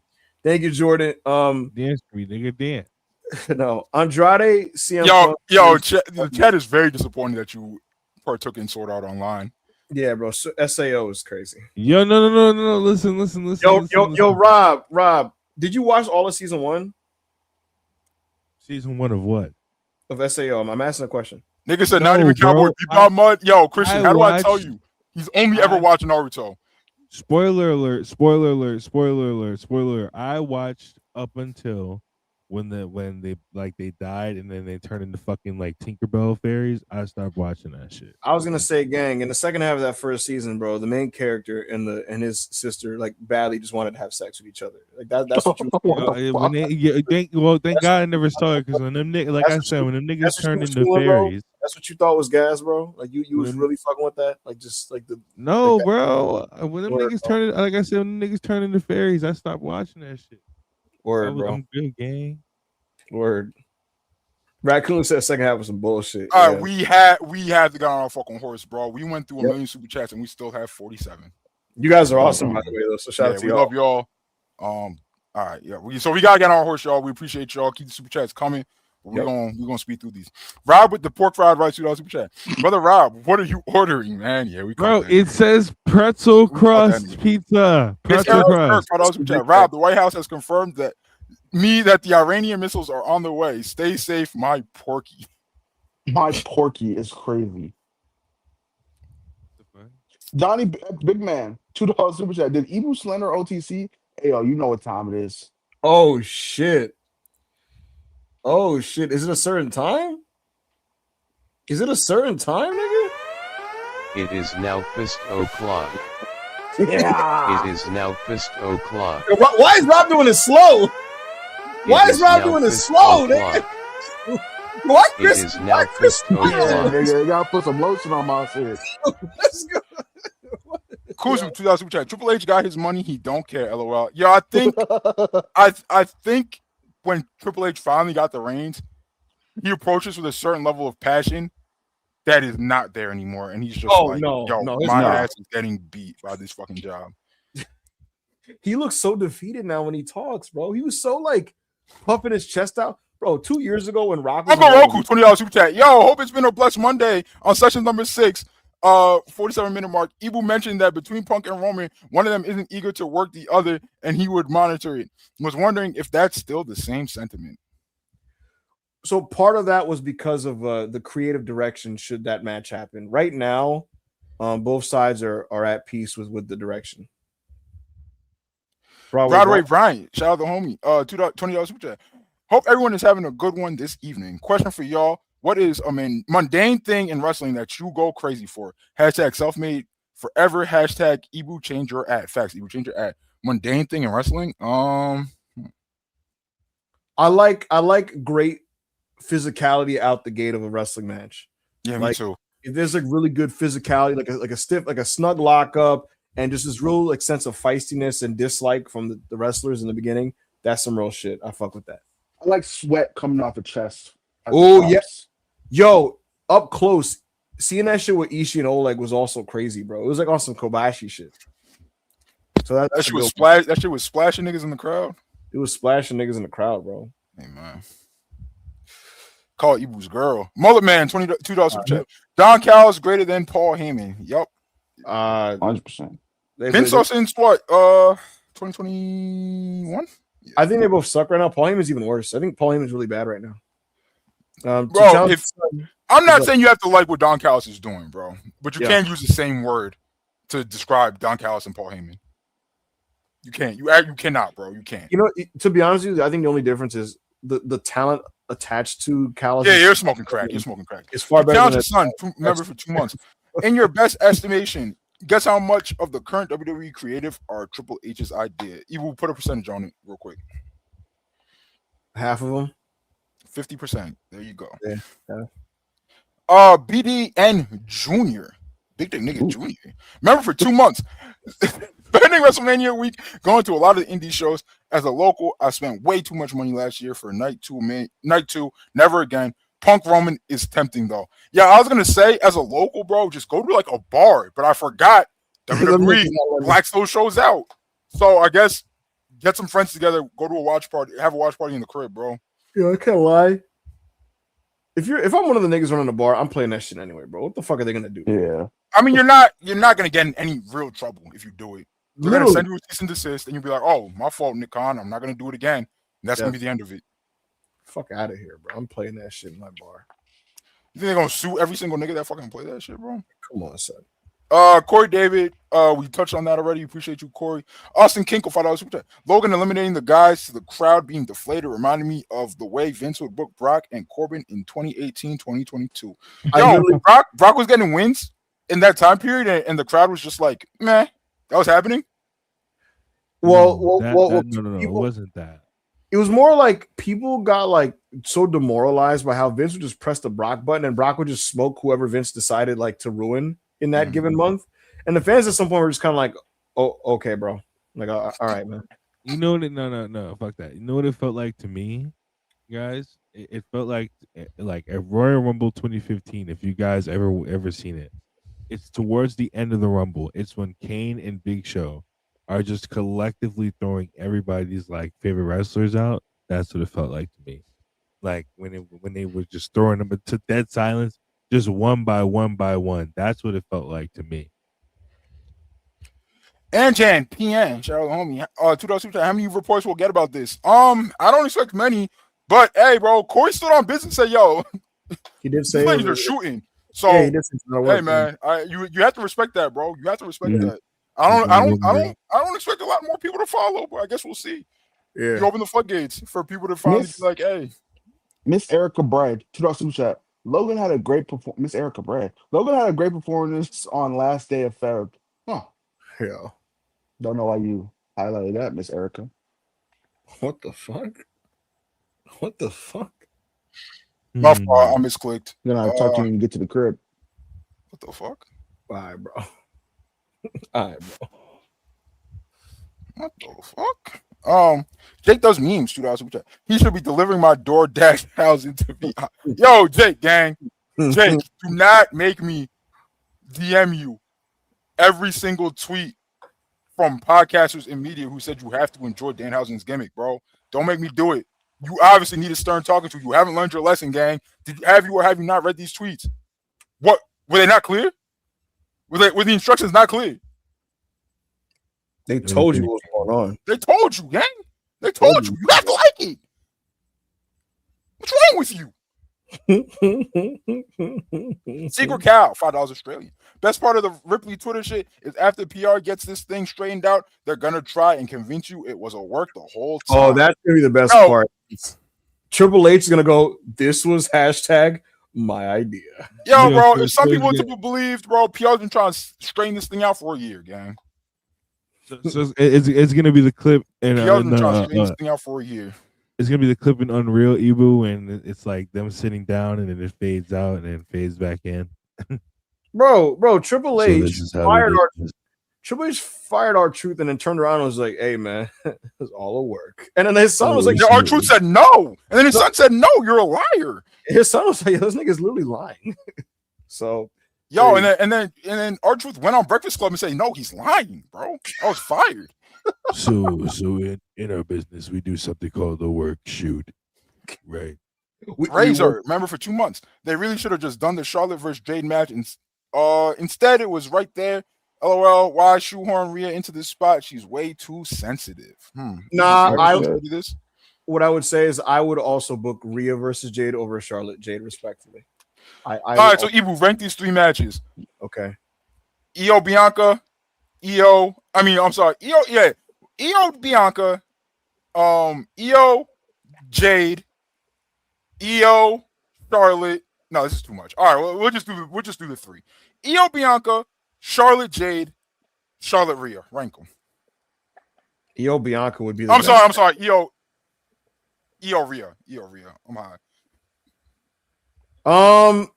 Io Rhea, then Io Bianca, and then the last one you said. I don't want to. No, that's just because. What's up? Sean Ross Sapp. Oh my god. Fightful.com. Our good friend SRS. Oh, shit. Has shown us a lot of love. Sean Bomb? He has said that he will be releasing a report on the Jade and Rhea Ripley situation. Ah! Let's get it. Yo, bro, at some point, you just can't run from this. Yo, you know it's gas? You know it's going to be so gas? When Hunter goes, all right, who's calling Mike tonight?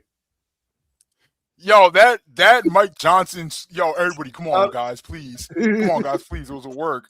That Mike Johnson report is going to be so nasty. It'd be disgusting, bro. And it's this is how it's all going to play out. So listen, Corey Hayes goes, it's a work. Sean Ross will go, sources communicate that there was not really a deliberate planning behind the tweets, right? Then Mike Johnson will go, everything is fine. It's a work. And then Dave's going to try and be like, they fucking hate each other. This person has an issue with this person. This person has an issue with this person. He's going to come out with the whole fucking full clip of what's going on. So I'm happy to just be on the outside of observing all of this. Yo, we're not going to pile on this girl. We're not going to pile on this girl. I saw it. Just saying what happened. I saw it too. Ringside Pom Pom Girl has released a 4-page notes app statement on Yes. what happened with her and Obafemi and the whirlwind that happened on Twitter as a result of that. Again, we're not going to pile on this girl. Right. A 4-page statement is crazy, in my opinion. But while I say that us at Self-Made and our community are not going to pile on her, the IWC as a whole have decided differently, and this tweet has 160 quote tweets on it to 146 likes. Oh my God. Yo. That is a blitz like none other. Guys, please be nice to Ringside Pom Pom Girl. Come on, man. She's a human being too. My genuinely, AO, like when I saw her post, I was like, she's tripping, and people pointed that out at first. After the 15th, like, you are bugging quote, if personally, I would have just left it alone. Like, like the pony's been made. You know what it is, bro? What's up? Niggas love to pile. Like, you don't care this much. No, you don't. But but you had to tell all of Twitter how much of a good person you are and how much of the right opinion you have. And if you were getting a joke off, get your jokes off. I love getting my jokes off. Right. But if you were genuinely like trying to be the 47th person wagging your finger at this person who was mad that Obafemi didn't take a picture of the pom poms, like, gang, you don't actually care. Right. And again, you just need to tell Twitter how much of a good person now, mind you, I read the and get post. your free banger. Mind you, I read the post. I was like, yo, she's tripping, right? She's tripping, but like not a public figure, not a media person, not somebody in power, not somebody causing any harm. And like 10 straight people have already been like, you're an idiot. And so I look at that and I'm like, all right, I don't need to be the next person to go like, huh? You silly person, like, you idiot. Yeah, all right, the point has been made. You know what I mean? The point has been made. So like if again, bro, if you were getting your jokes off, like, get your jokes off, right? I'm not the fucking joke police. But if you were genuinely like berating this girl, trying to be like the 70th person to berate this girl over Obafemi picture, gang, like, come on, bro. Like, like, come on. Like, what are we doing? The point has been made, man. The point's been made. Yeah. I am Johnny Bernie, 199. Go ahead, Chris. I'm Johnny Bernie, 199. No hate for Harley, but Willow didn't need tag belts. I agree. I'm not a fan of it just, like, come on, bro. Like, I think both divisions have kind of suffered from it. Like, yeah. And that's why I wanted Tony and Mina to win them. Because it's like, yo, Tony's a huge star. The division will have focus because of how big of a star she is, right? And we could help build the division from there. But instead, we did a 2-belt situation. And I want Willow to have all the belts. But the way AEW is booked, bro, like, it's not going to be this thing where it's like the TBS division is thriving and the women's tag division is thriving. Like, a lot of sacrifice has been happening, bro. And I feel like because, like, I don't know, bro. This hasn't worked. This hasn't worked, bro. This hasn't worked. Sisters Essential to one. Yo, Miles, get him out of here. Yo, time that guy out. Slow Down Radio, $5 super chat. What's up, guys? How are we feeling about Andrade and Bandito? I think that would be match of the night for Revolution. Also, Logan Paul needs to retire. Keep it up, guys. I agree. I think it would take a lot for that to not be match of the night. Yeah. Logan Paul stinks, and I'm excited for Andrade is having an amazing year. I'm just overjoyed. Who do you think wins? I think Andrade wins because I think he's getting a world title shot at Grand Slam Mexico. Right. So I would agree. What was I gonna say? Yo, I heard Logan Paul went in there and had an absolute disaster class. The only clip that I've seen from the entire chamber was Randy hitting Cody with the RKO and winning. I think I'm gonna watch the match back in Self-Made, not the pay-per-view, just the match. I've heard it's so disastrous that I low-key want to see what's going on. Wait, which match? The main event? Main event. Oh, it's I'm watching Self-Made, bro. It just feels crazy to watch WWE do that main event formula with no reactions. Like it's bad with reactions. This is bad. This has no reactions, so it just looks crazy. I just got a text that said Paul Heyman write-off. Okay, bro. I'm sure whatever him and Seth do tonight is going to be really bad. Shout out Spurs, $10 super chat. Even taking out the horrific pacing, one of your 4 matches is going to be average to bad. That's a quarter of the tour card of your card. You can't charge $30 for that type of output. No, you can't. I agree. And I'm gonna be honest, bro. I'm not gonna do the whole drone booth thing, but he said he enjoyed 3 of the matches. I was scrolling the timeline, and a lot of people who love WWE, only watch WWE, do not agree with this nigga. I saw a lot of people that only like the Women's Chamber.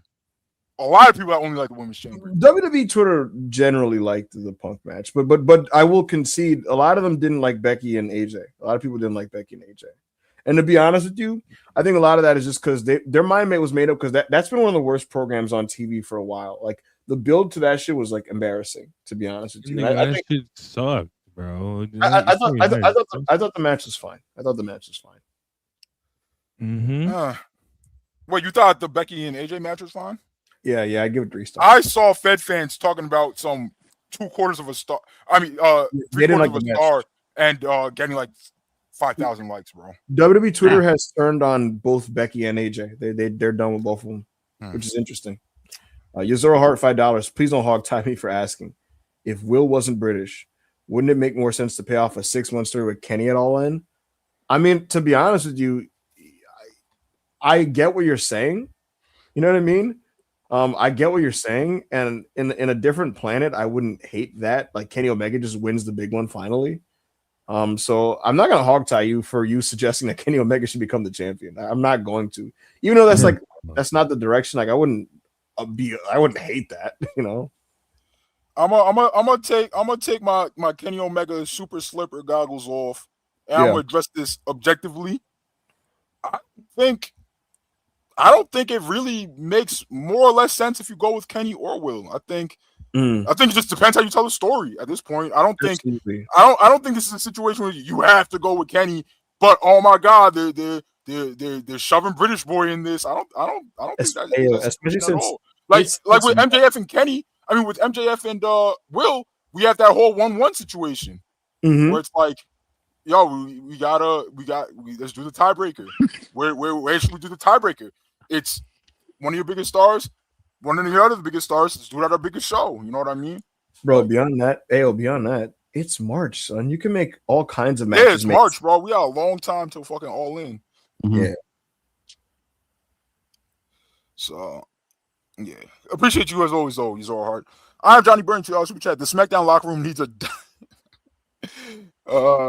Go Birds, member for 2 months. If Randy does win at WrestleMania, he needs to drop it to Javon or Trick. Ibou, do you think Javon's ready? No. Do you think he could get ready by SummerSlam? Not particularly, no. Not at the pacing of not at the pacing of Triple H's booking, because that's the other problem you got to think about. Like to us, that's like, oh, that's 5 months. But Triple H, that's like 2 feuds. That's like 2 circular feuds that like marginally move you up the card. And I love. Are you saying this because of your Braun Breaker lust? This nigga's disgusting. Y'all hear that? I'm telling you. I was gonna give him the benefit of the doubt. I was like, wait a minute. I said, wait a minute. Yeah, this is what I be telling y'all. This is not a good person, bro. He's not a good person. Yo, I dead thought when I asked that question, it literally just came to me that second. I thought he was being genuine. And I was like, wait a minute. This nigga is a Braun Breaker cock loving slut. Yo, this is not a good person, gang. No, jokes aside, what I would say is Javon won't be ready by SummerSlam. I think Braun will be. I think Trick by that point. Would Oberfemi be ready by SummerSlam? High key, yes. Is Oberfemi ready now? Loki, hey, man. Hey, what is stopping Oberfemi from running his NXT title reign on the main roster? Literally nothing. Like it's literally just done pressing the button. Hey, I'll put it to you this way: he feels already on the show like, yo, he could just smoke like any main eventer if he wanted to. It already feels like that. Okay. Yeah. Now Jimmy is beating up Theory. Like, what the fuck is going on this show? All right, bro. Space Toast, $5 super chat. How would you fix WWE now and make WrestleMania better? Book both nights, gang. I'm sorry, we can't book both nights on That is crazy. But to make WWE better now, I'm putting the belt on. I'm going full youth movement, bro. Yeah. Your audience is gonna stay with you no matter what. I'm going full youth movement. I'm putting the belt on Oba on Raw, and then I'm putting the SmackDown belt on Trick, And I'm saying, hey, niggas, sink or swim. If they fail, guess what? They fail, bro. Every main event has had a failed title run. Yes. Randy Orton, who is a in-house Randy Orton failed fucking title runs. Hey, yo, literally, Randy's like first 3 world title runs are bad. Terrible. And they literally just go, all right, we'll wait a year. Next time, kid. You're like, what the fuck? The first 3 didn't work here. 7 more. Hey, yo, as far as I kid you not, when Randy became the undisputed champion in late 2023 as the top guy of the Authority, that was portrayed as now we finally have gotten Randy right and have figured it out. And he was like 33 and had been already like, bro, he had been around for 12 years at that 12 point. Years. And they were doing the whole, we finally got it with Randy, bro. We finally figured it out. Someone who they were touting as a generational talent from day one. Yes. And, they were telling the sheets in early 2024, like Randy's finally like matured and gotten like his mind right, and he's ready to finally be a champion, and he's ready to finally just be the guy and this and that. They were doing that in 2014. Mind you, he's 14-time champion, by the way. He's been the champion 1,000,000 times by 2014. So miss me with like that's the other thing. Yes, AO, they're gonna poorly book like an Oba run, and people are like, I guess he's just not ready. I guess he's just not really good enough. So like whatever. Just go with it. Just go with it. Thank you, Space Toast. DB the Station though, super chat. Having the locker room of both brands not like you in under 2-3 years is crazy, right? Hey man, all we could do is wish the best for everybody involved, gang.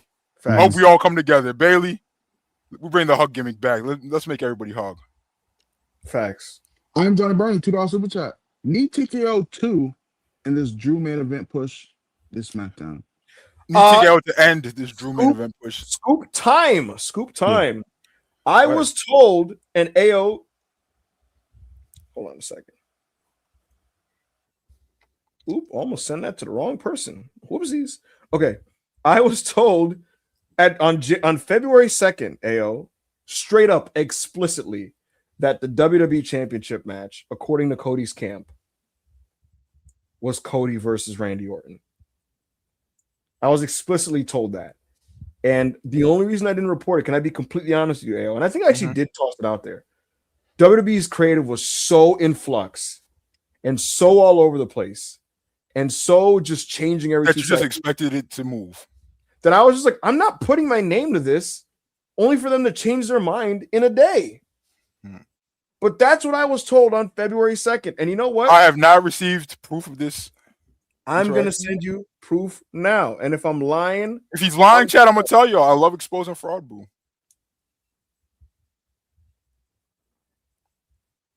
What does that say, AO? I have received a message from Ibou.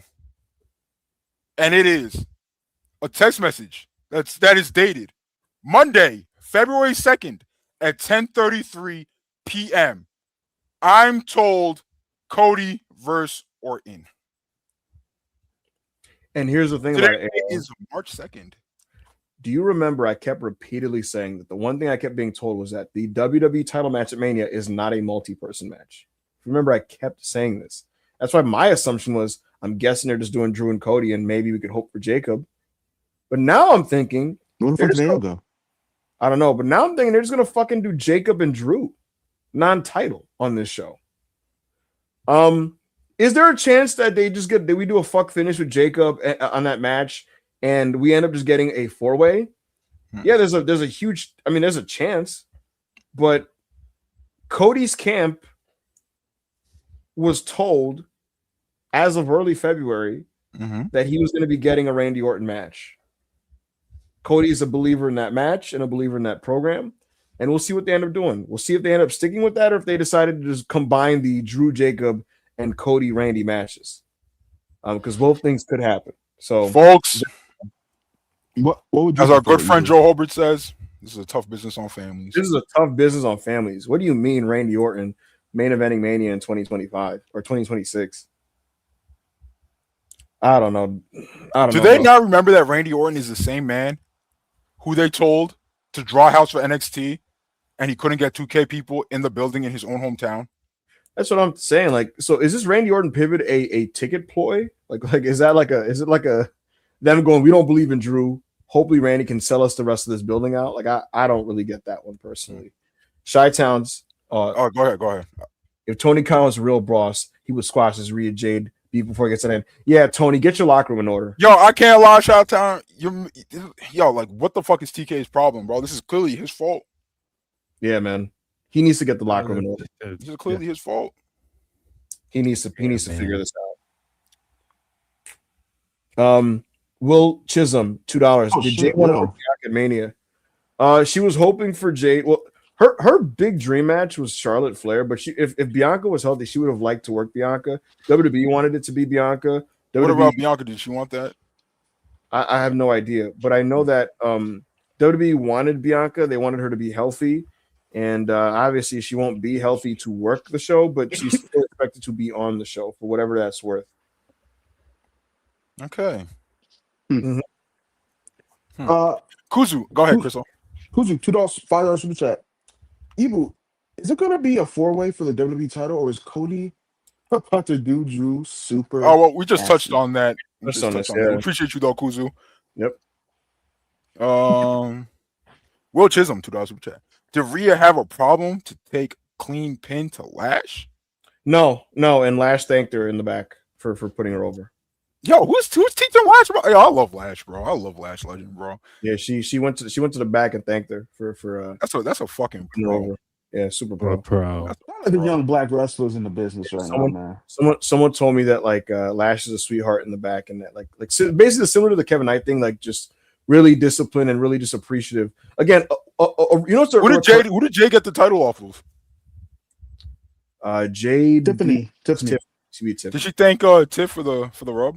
I have no idea. But what I do know, AO, is right now in wrestling, the thing that's really people are looking out for with all these new towns coming up is a lot of talent. Then, like, could you say maybe some jealous shit? Maybe, but like a lot of talent want to see that these new people who maybe some of them are getting sped run pushes show that they're appreciative of their opportunity and are aware and cognizant of the fact that it didn't work like that for everybody. And so you should be thankful for that and thank the people that are bumping for you and making you look good and that type of a shit.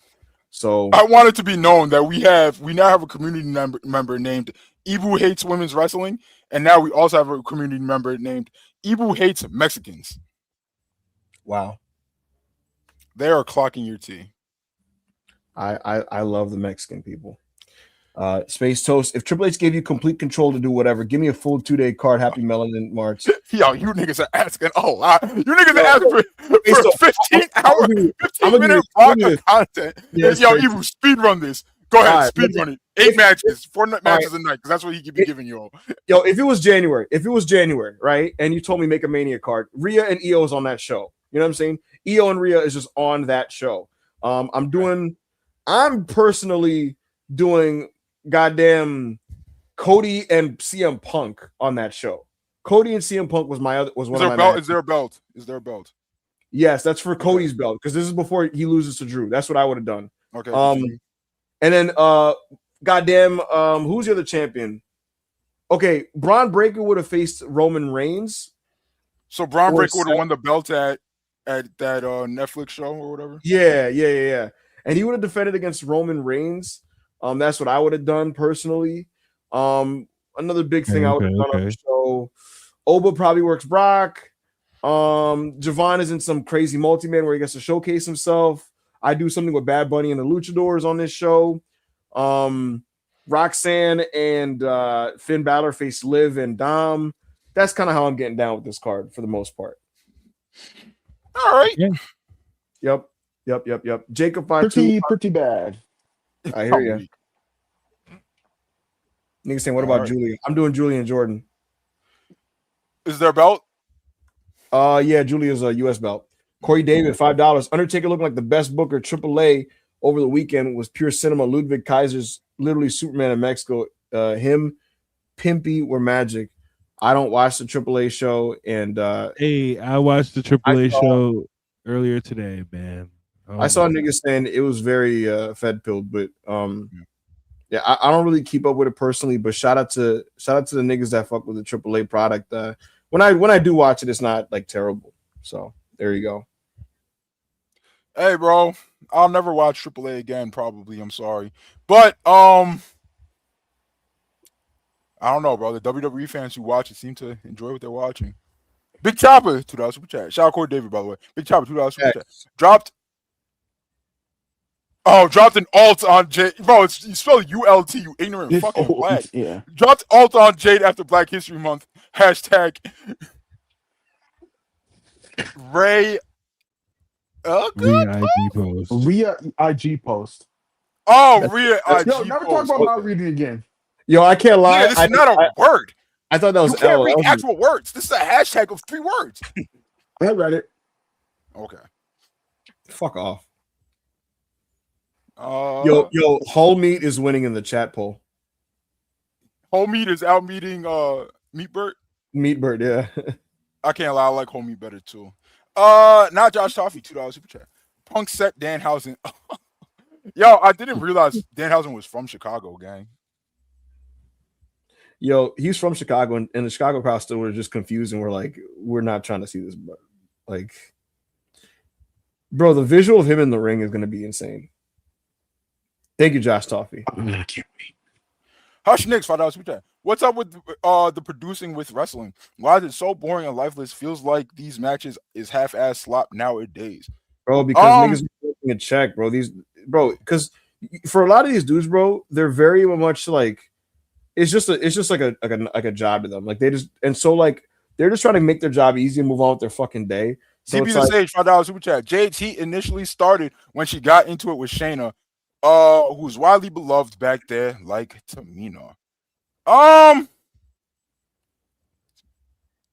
If some people were to believe, it predates that a little bit, but I don't know.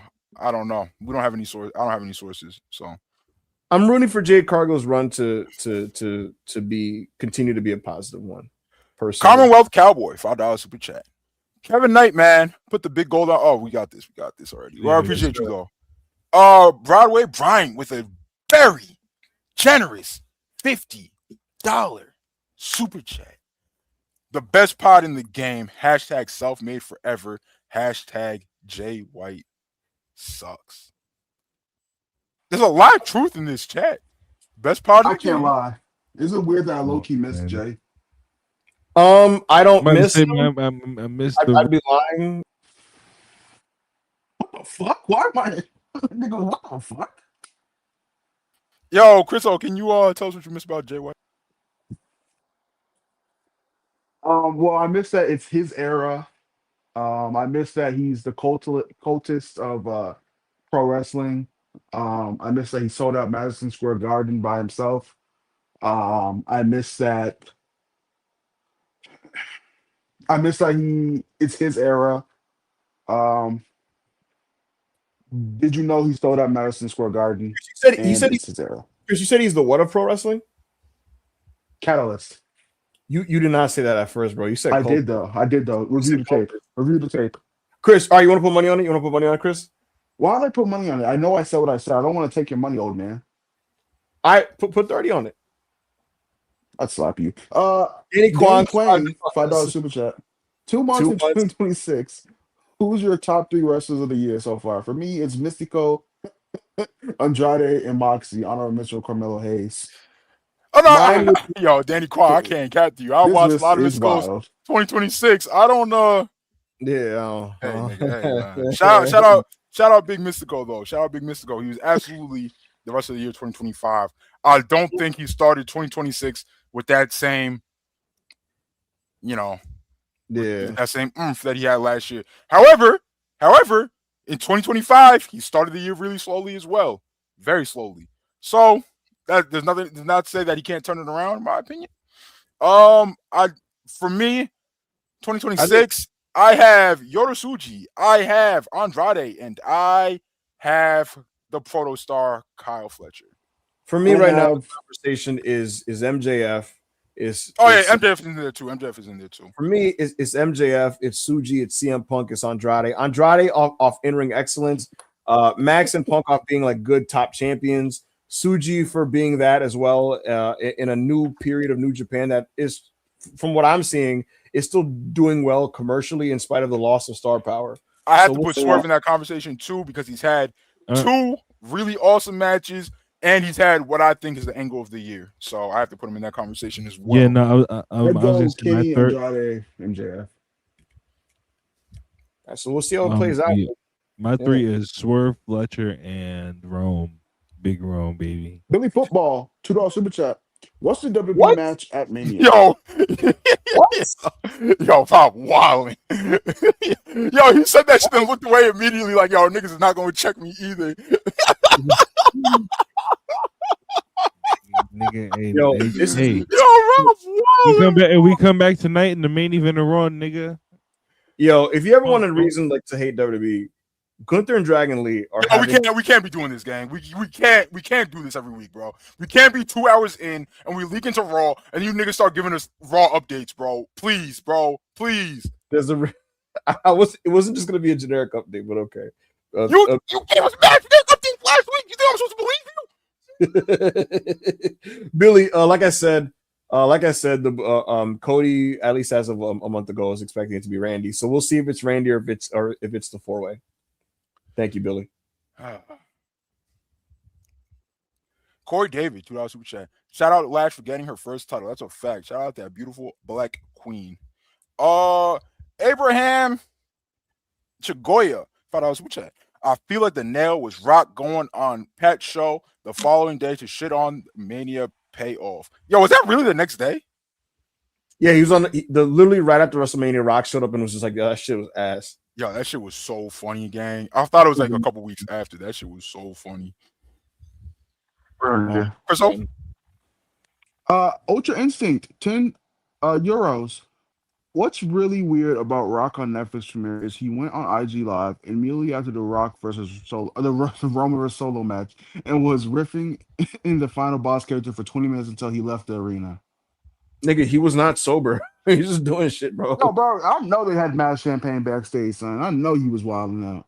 Rob, Chris, he was drinking in the live. Like, he was just chilling, just drinking. Yeah, he's so real, bro. I'm sorry. He's a real nigga. 1 or 2 out soon. Bro, that nigga went on air and said wrestling is fake, and then went on IG. He was like, the final boss. I was like, nigga, what are you doing? Niggas don't be feeling that, mana. Rob, Pizza Loving Rob, $2 super chat. Pepperoni. I can't see that emoji, sadly, on my computer. Chat, what is that emoji? Is it a pepperoni? I can't see it either. I hope it's a pepperoni pizza. Go fuck LVEXT, $10, 10 AED. Hi, y'all gonna stream AEW Revolution? Well, we're not gonna be doing that because that would be illegal, and we respect every wrestling company's personal IP. However, we will be doing a watch along where we could all sync up our own personal streams where we all individually buy the pay-per-view and we will be reacting to the show together. Uncle Roku, $10 super chat. I'll be having pepperoni pizza for iftar. Crystal got underdeveloped phonics and be passing hella gas. You will be scared of and now AOB on these sessions with the hub open. Yo, come on, gang. Hashtag down. Yeah, niggas, yeah.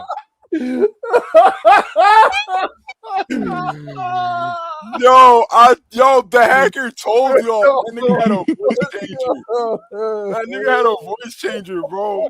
Yo, everybody mods, everybody who's laughing in the chat, get these niggas out of here. These niggas are dick riders. Get them out of here. Ban every single one.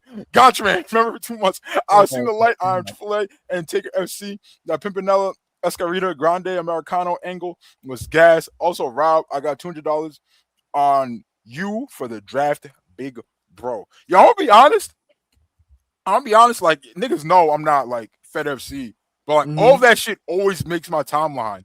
Even NXT should be making my timeline. None of this AAA, none of this WWE AAA shit, none of these clips ever make it to my timeline, bro. Yeah, I have no clue what's happening. Like, I have no clue.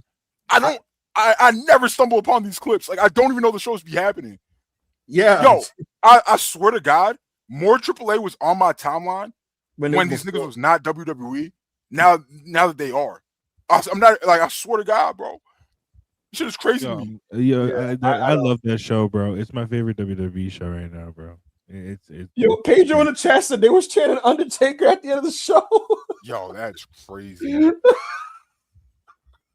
Yo, I can't lie to you. My hot take bold prediction is, and I don't know nothing about nothing. This is a baseless, dumb guy prediction. I think Taker is learning the job to take Hunter's job someday. Yeah, that's funny as shit.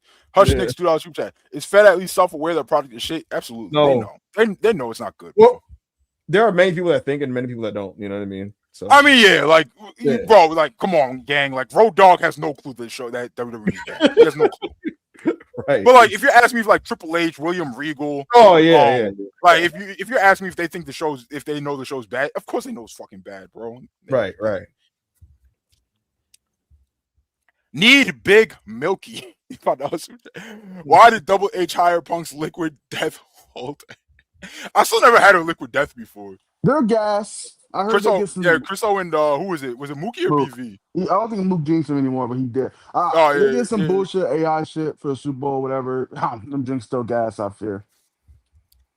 The homie Sex Luger blessed the community with 5 self-made pro memberships. He blessed y'all with 5 Capo tier subs. Please take advantage of them for this month. We have a big backlog of stuff now. Like 4 sessions, like 5 3 or 4 backup Hangman radios, 3 or 4 what's it called? Hanging with Holberts. We have a big backlog. We have a lot of shit coming. Draft this Sunday. Backup Hangman radio this Wednesday. Yep. Sandbox is Friday. There's a lot to enjoy. Tap in with us. Say thank you if you got a sub. That's a fact. A sub. Yeah, I want to know who got it. Slow down radio to that. Javon and Carmelo Hayes WrestleMania plans. I don't even think WWE knows. You know what I was told? Surprisingly, I was told that Melo will be on Mania, which is a surprising thing to be outright confirmed because that type of shit rarely does, especially this time of the year. And I would have been pessimistic. I was told that Melo will be at Mania. I don't know nothing about whether Javon's going to make the card. The other Mikey B, $2 Andrade proving there's levels to work shoots. Well, I mean, like I did that instigator meme shit on Andrade's tweet, but that wasn't a work shoot. That's a work. Yeah. That's all within the confines of professional wrestling. Mm-hmm. That nigga said, I got more money than you. I'm swoller than you. I'm more handsome than you, nigga. I got more experience than you. That's all pro wrestling. That's a pro wrestling promo. It's not a work shoot. But like if that happened any other day, like where all this shit wasn't happening, people wouldn't be like, yo, Andrade's trying to shoot on Bandito. You know what I mean? Right. Ibou, did you see this tweet? I didn't read it. It was like mad long, and it's very funny. It's all right. Word. I'm gonna check it out. It's very funny. Andrade is on a different level right now. Kuzu $2. Yo, they gave Alex the Gunther choke out for his CA. What does that mean? Who's Alex? Yeah, I was gonna say who's Alex here. What is the CA? I don't know. What's the CA? Who's Alex? Rob Art Online with Rob Dust and a pepperoni pizza as the Abby. $2 super chat. When I seen my sister use that sword, I said, wow. Yo, that is crazy. Yo. Rob Art Online is crazy, gang. And 40 something interesting. Rupees? Appreciate y'all. Rupees. Are they still hopeful of Braun making Mania? Yes, they are. Interesting. Yes, they are. Uncle Roku with a very generous $50 super chat. All right, man. I think it's easy to kind of pick up on what happened with Jade and the baddies, and the incident with Shayna was publicized. But what's the thing y'all hinting at with Bianca not interested in working with Jade? What is that about, gang? I don't know what you're talking about, bro. We didn't do that. I don't know what you're talking about, man. We did not do that. Yeah, you try, yo trying to get us caught up. Yo, Roku. Roku, listen to me. If Bianca was healthy, she would have just wrestled Jade. She just would have had the match. Oh man, yeah, we didn't. Nigga want a self-made Rico on a fine Monday night. What's going on, Uncle Roku? He said, yo, man, so that Drewski skit where the nigga's wearing the wire and he throw that shit in the whip and the lights flashing on the camera. Y'all be safe. Y'all know 12 out here. Y'all know 12 out here, man. Roku literally was like, yo, so now I'm putting things together like, I get what y'all were saying about this. We're like, wait, what do we say? Yo, that freak side of Twitter that's like, oh, we got something now. They're gonna be canceled now. They're listening with the wire. They're like, yeah, y'all just fucked up, right? Y'all just fucked up, right? We're clipping this as we speak. We did not say that, bro. We did not say that shit, gang. We did not say that, son. We did not say that shit, gang. I don't know nothing about what's going on. Wolves of the House, $5 super chat. WrestleMania 43. Danhausen defeats Mr. Iguana for the WWE Championship. 40 minutes. Observer 5 3/4. Cage match rating 9.7. Yo, 40-minute. Yo, you know what's unfortunate, right? And Mr. Iguana invites this with his gimmick. He's way better in the ring. He's so much of a better wrestler than the niggas that you be getting placed with, bro. Like Joe Hendry, Jay Uso, Danhausen. He's so much of a better worker than all of them, bro. But this is the shit that you invite when you run around with the puppet, and he understands that. He gets that. But oh my, yeah, no, Mr. Iguana is actually like a good wrestler. That's what makes us nasty. High five. Oh, the homie Les. Remember for 2 months. What's the AEW tag division looking like after Revolution? Ibou, what you think? Depends on who wins. Ayo, I'm just gonna tell you this now. I didn't believe this before, but I expect FTR to retain at Revolution. Bro, they're selfish asses. Of course they're gonna win, bro. They're not gonna agree to put the Bucks over. That is a nasty sell. Of course they're not gonna agree to put the Bucks over and be down in the series. Of course they're gonna win. As soon as the match was announced, I knew FTR was gonna win, bro. I'm not shocked here. This nigga sold it like, of course, bro. They're huge politicians. They don't leave TK's office, gang. They don't leave TK's office. It's all hard for those super chat. When's the last time you pretended something was better, worse than it really was to push an agenda? I acted like Okada and Mox was gas because of Mox's C2 was gas. I acted like Jericho Omega versus the Young Bucks was ethical 4 1/4. It was not good. It was not good, bro. I don't know what you mean. I acted like Jericho Omega versus the Bucks is an ethical 4 1/4. I don't know what you mean because I don't act like anything is gas because everything I think is gas is gas. You know what I will say? When the first Punk Drew match at SummerSlam that had the bracelet, that shit was terrible, bro. Objectively, I'm not even doing a bit.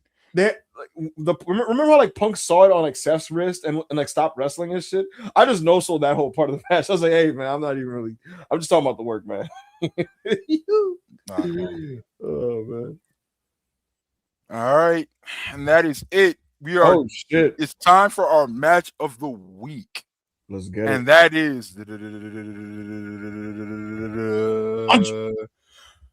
Yota Tsuji versus Andrade El Midolo, New Japan Pro Wrestling. Excellent. The new beginning in USA, February 18th, 2026. Ibou, yeah. You were there. Yes, I in was. The building for Andrade El Midolo. Yeah. Versus Mita Tsuji or Yota Sumi. Yo, the closing stretch of that match with the shock, like we were very surprised at some of those late stage kickouts. And I got niggas to chant New Japan and we were just losing our minds and shit. At one point, I got shocked at a near fall turn. I was like, Mina, you see this shit? Mina was like texting on her phone. I was like, all right, word, cool. But we were all popping huge. Awesome fucking match. I want to also shout out, not match of the week, but I want to give a shout out to Athena. I thought her match with Siri was her best match I've seen in a bit. I thought that match was fucking awesome. Great show. New Japan is running away with promotion of the year at this point. Like always, though, we always have to preface this. Nothing matters until the G1 with New Japan. I disagree. No, yes. I disagree. Do you? I don't think New Beginnings in Osaka. No, New Beginning in Osaka was not a good show. It wasn't. And I don't even think this show that just happened was like a great show. I thought it had 3 really good matches, but the rest, I mean, I was watching with Rob and BV. I thought it was a fun show. I thought it was fun, but like, I mean, I expect Revolution to blow both of those pay-per-views out the water, and like, obviously, it definitely will. It's not fair because New Japan doesn't have like a constant like TV, show like Dynamite. Right. But Dynamite, the last month, Dynamite in February was like awesome, and and you can say New Japan had a better start, better January, But to me, it's either AEW up or they're like tied going into March. You know what I mean? I'm really Our curious chat if- is hog tying ELP in a manner I've never seen. Yeah, ELP he's man awful. hog tie. Nasty. It's Yo, nasty. Like, I couldn't look felt him this more. way since this nigga joined Gorillas of Destiny. And I wasn't allowed to have this opinion. Niggas didn't let me have this opinion. I was hogtied for having this opinion. I'm so glad the greater masses now know this nigga's a bullshitter. Yeah. Also, Takesha, you not safe either, my nigga. You be enabling this bullshit, my nigga. Yeah, bro. You be enabling it, bro. Yo, Takesha You be be letting letting it him get this happen. shit off, bro. My nigga, yo, if you're a top guy, Takesha, I'm not saying you gotta be Triple H, gang, but you gotta start putting your foot down on some of this shit that you let your opponents do, my nigga. Like, come on, gang. No, I'm not going 50-50 with you, nigga. No. When no. Takesha's entire gimmick was revolving around him having the most disgusting forearm strike in the world. This was what? About, like, this was almost 2 years ago at this point, because it wasn't last G1, but it was the G1 before that. He was knocking everybody out with his forearm. Everybody. One hitter quitter. He was going 50-50 with EOP forearm exchanges in the G1. It was nasty. It was disgusting, bro. And we would just be up at like 4 a.m. being like, "Yo." I'm like, "Yo, what am I watching, gang?" This is disgusting. Yo, you know what I want to say real quick, by the way?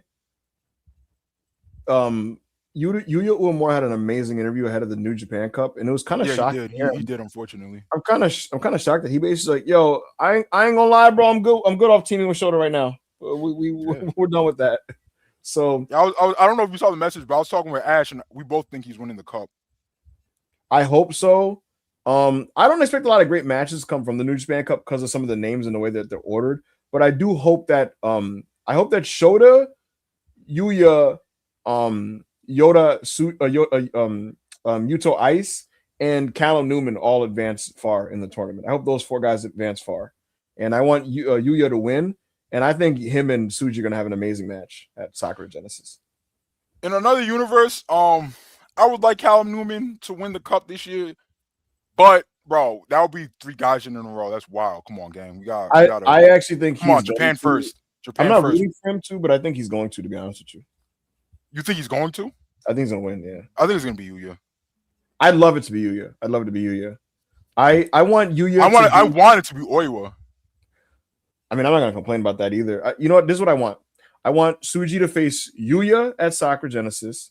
I want him at Dominion to face Okada. Personally, that's what I would prefer. And then the G1, whatever happens there, happens there. But we'll see. I want it to be Oiwa, but I think it's gonna fall with Yuya winning. He gets the Dominion title shot, and then Oiwa and ZSJ get the tag title shot at Dominion. Yo, way too early fantasy booking. Who would you have win the G1 and face Tsuji if Tsuji holds us for a year? Oiwa.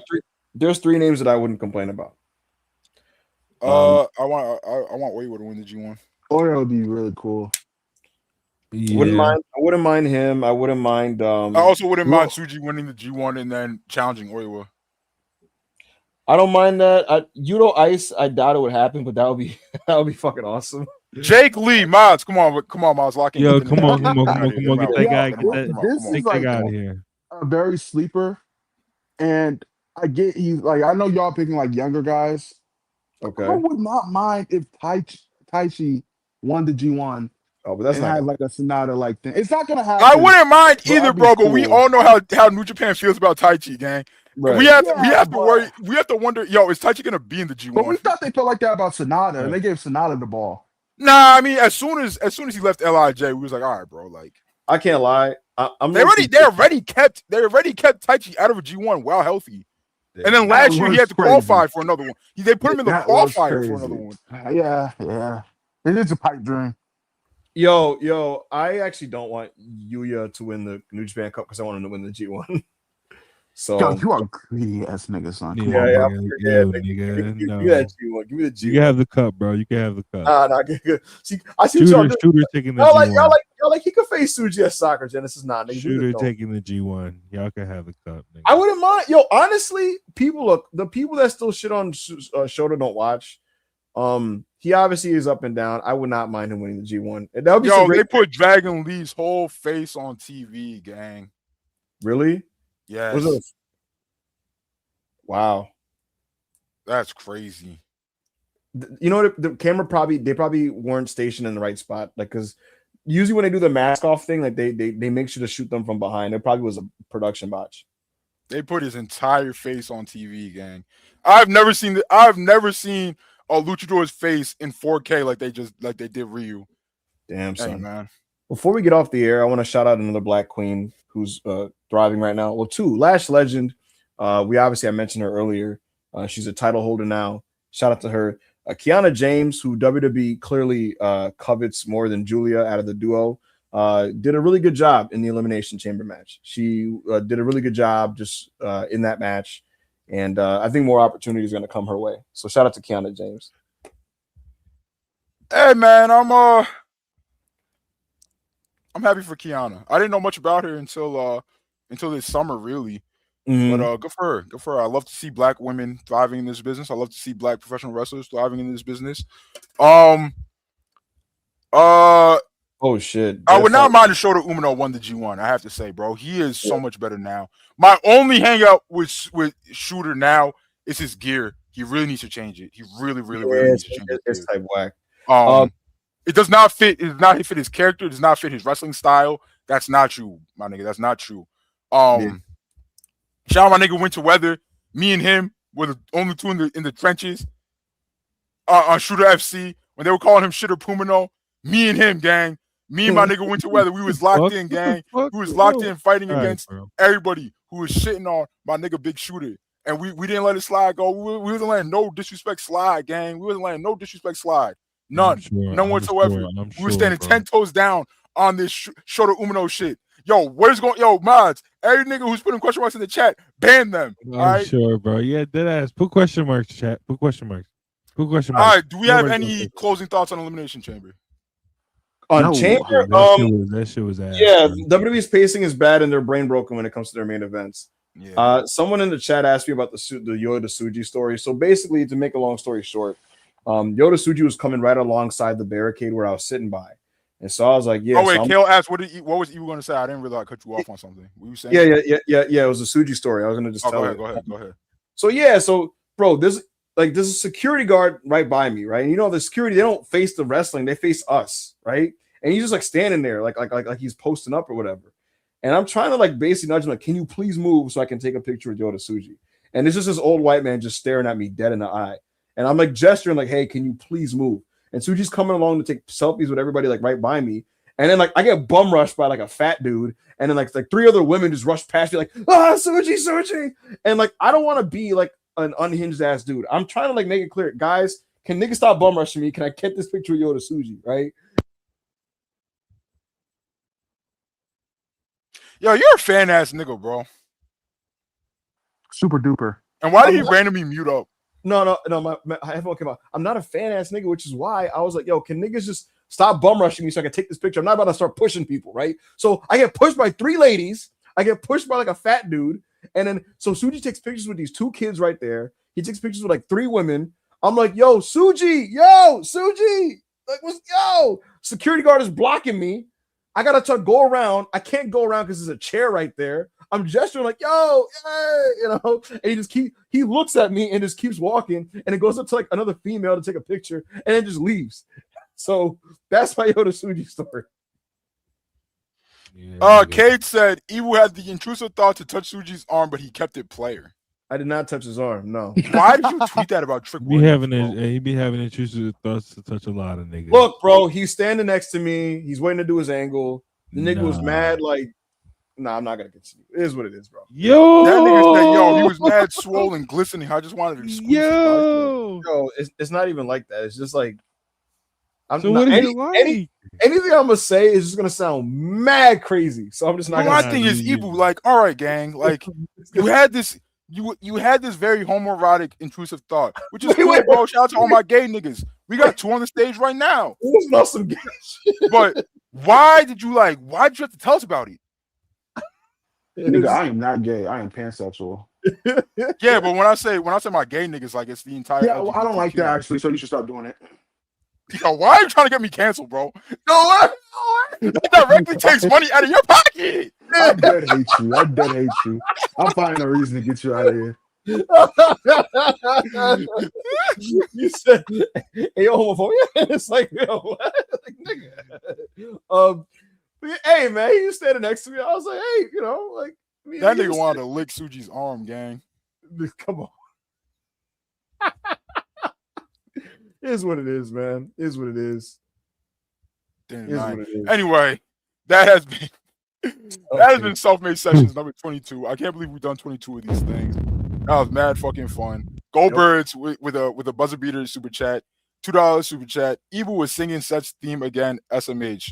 Yo, he dead started that shit at Full Gear. He's a nasty guy. I did not. You're fucking disgusting. Back of Heyman Radio on Wednesday. Lecture and Loaf coming back soon.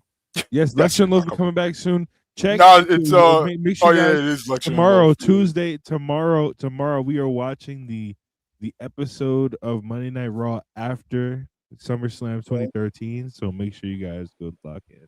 Yep. And make sure members become a member for Sunday's draft. It's gonna be a big thing. It's gonna be mad fun. How many rounds we doing?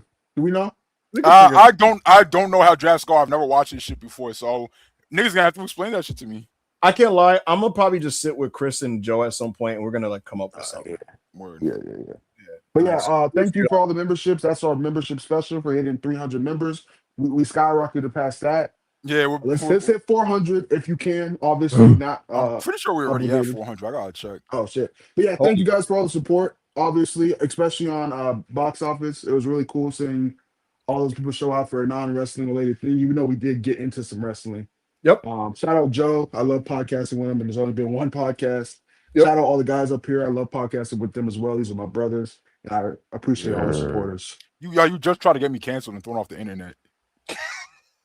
No, but it was like a friendly, like, yo, you know, fuck? like I see better in you, you know. Oh, okay. Yeah. Oh, one last thing. I was texted that Roman and CM Punk is the closing angle tonight for Raw. Yo, SRS tweeted that like 3 hours ago, Mud. You're not special. Shit, nigga, I don't follow. I mean, I do follow him, but I wasn't looking at Twitter. So here's what it is. Yo. Like the video, leave a comment. Self-made shit, self-made forever. Good night, everybody. And we are out of here. Kate, don't touch it. I got it. Bye.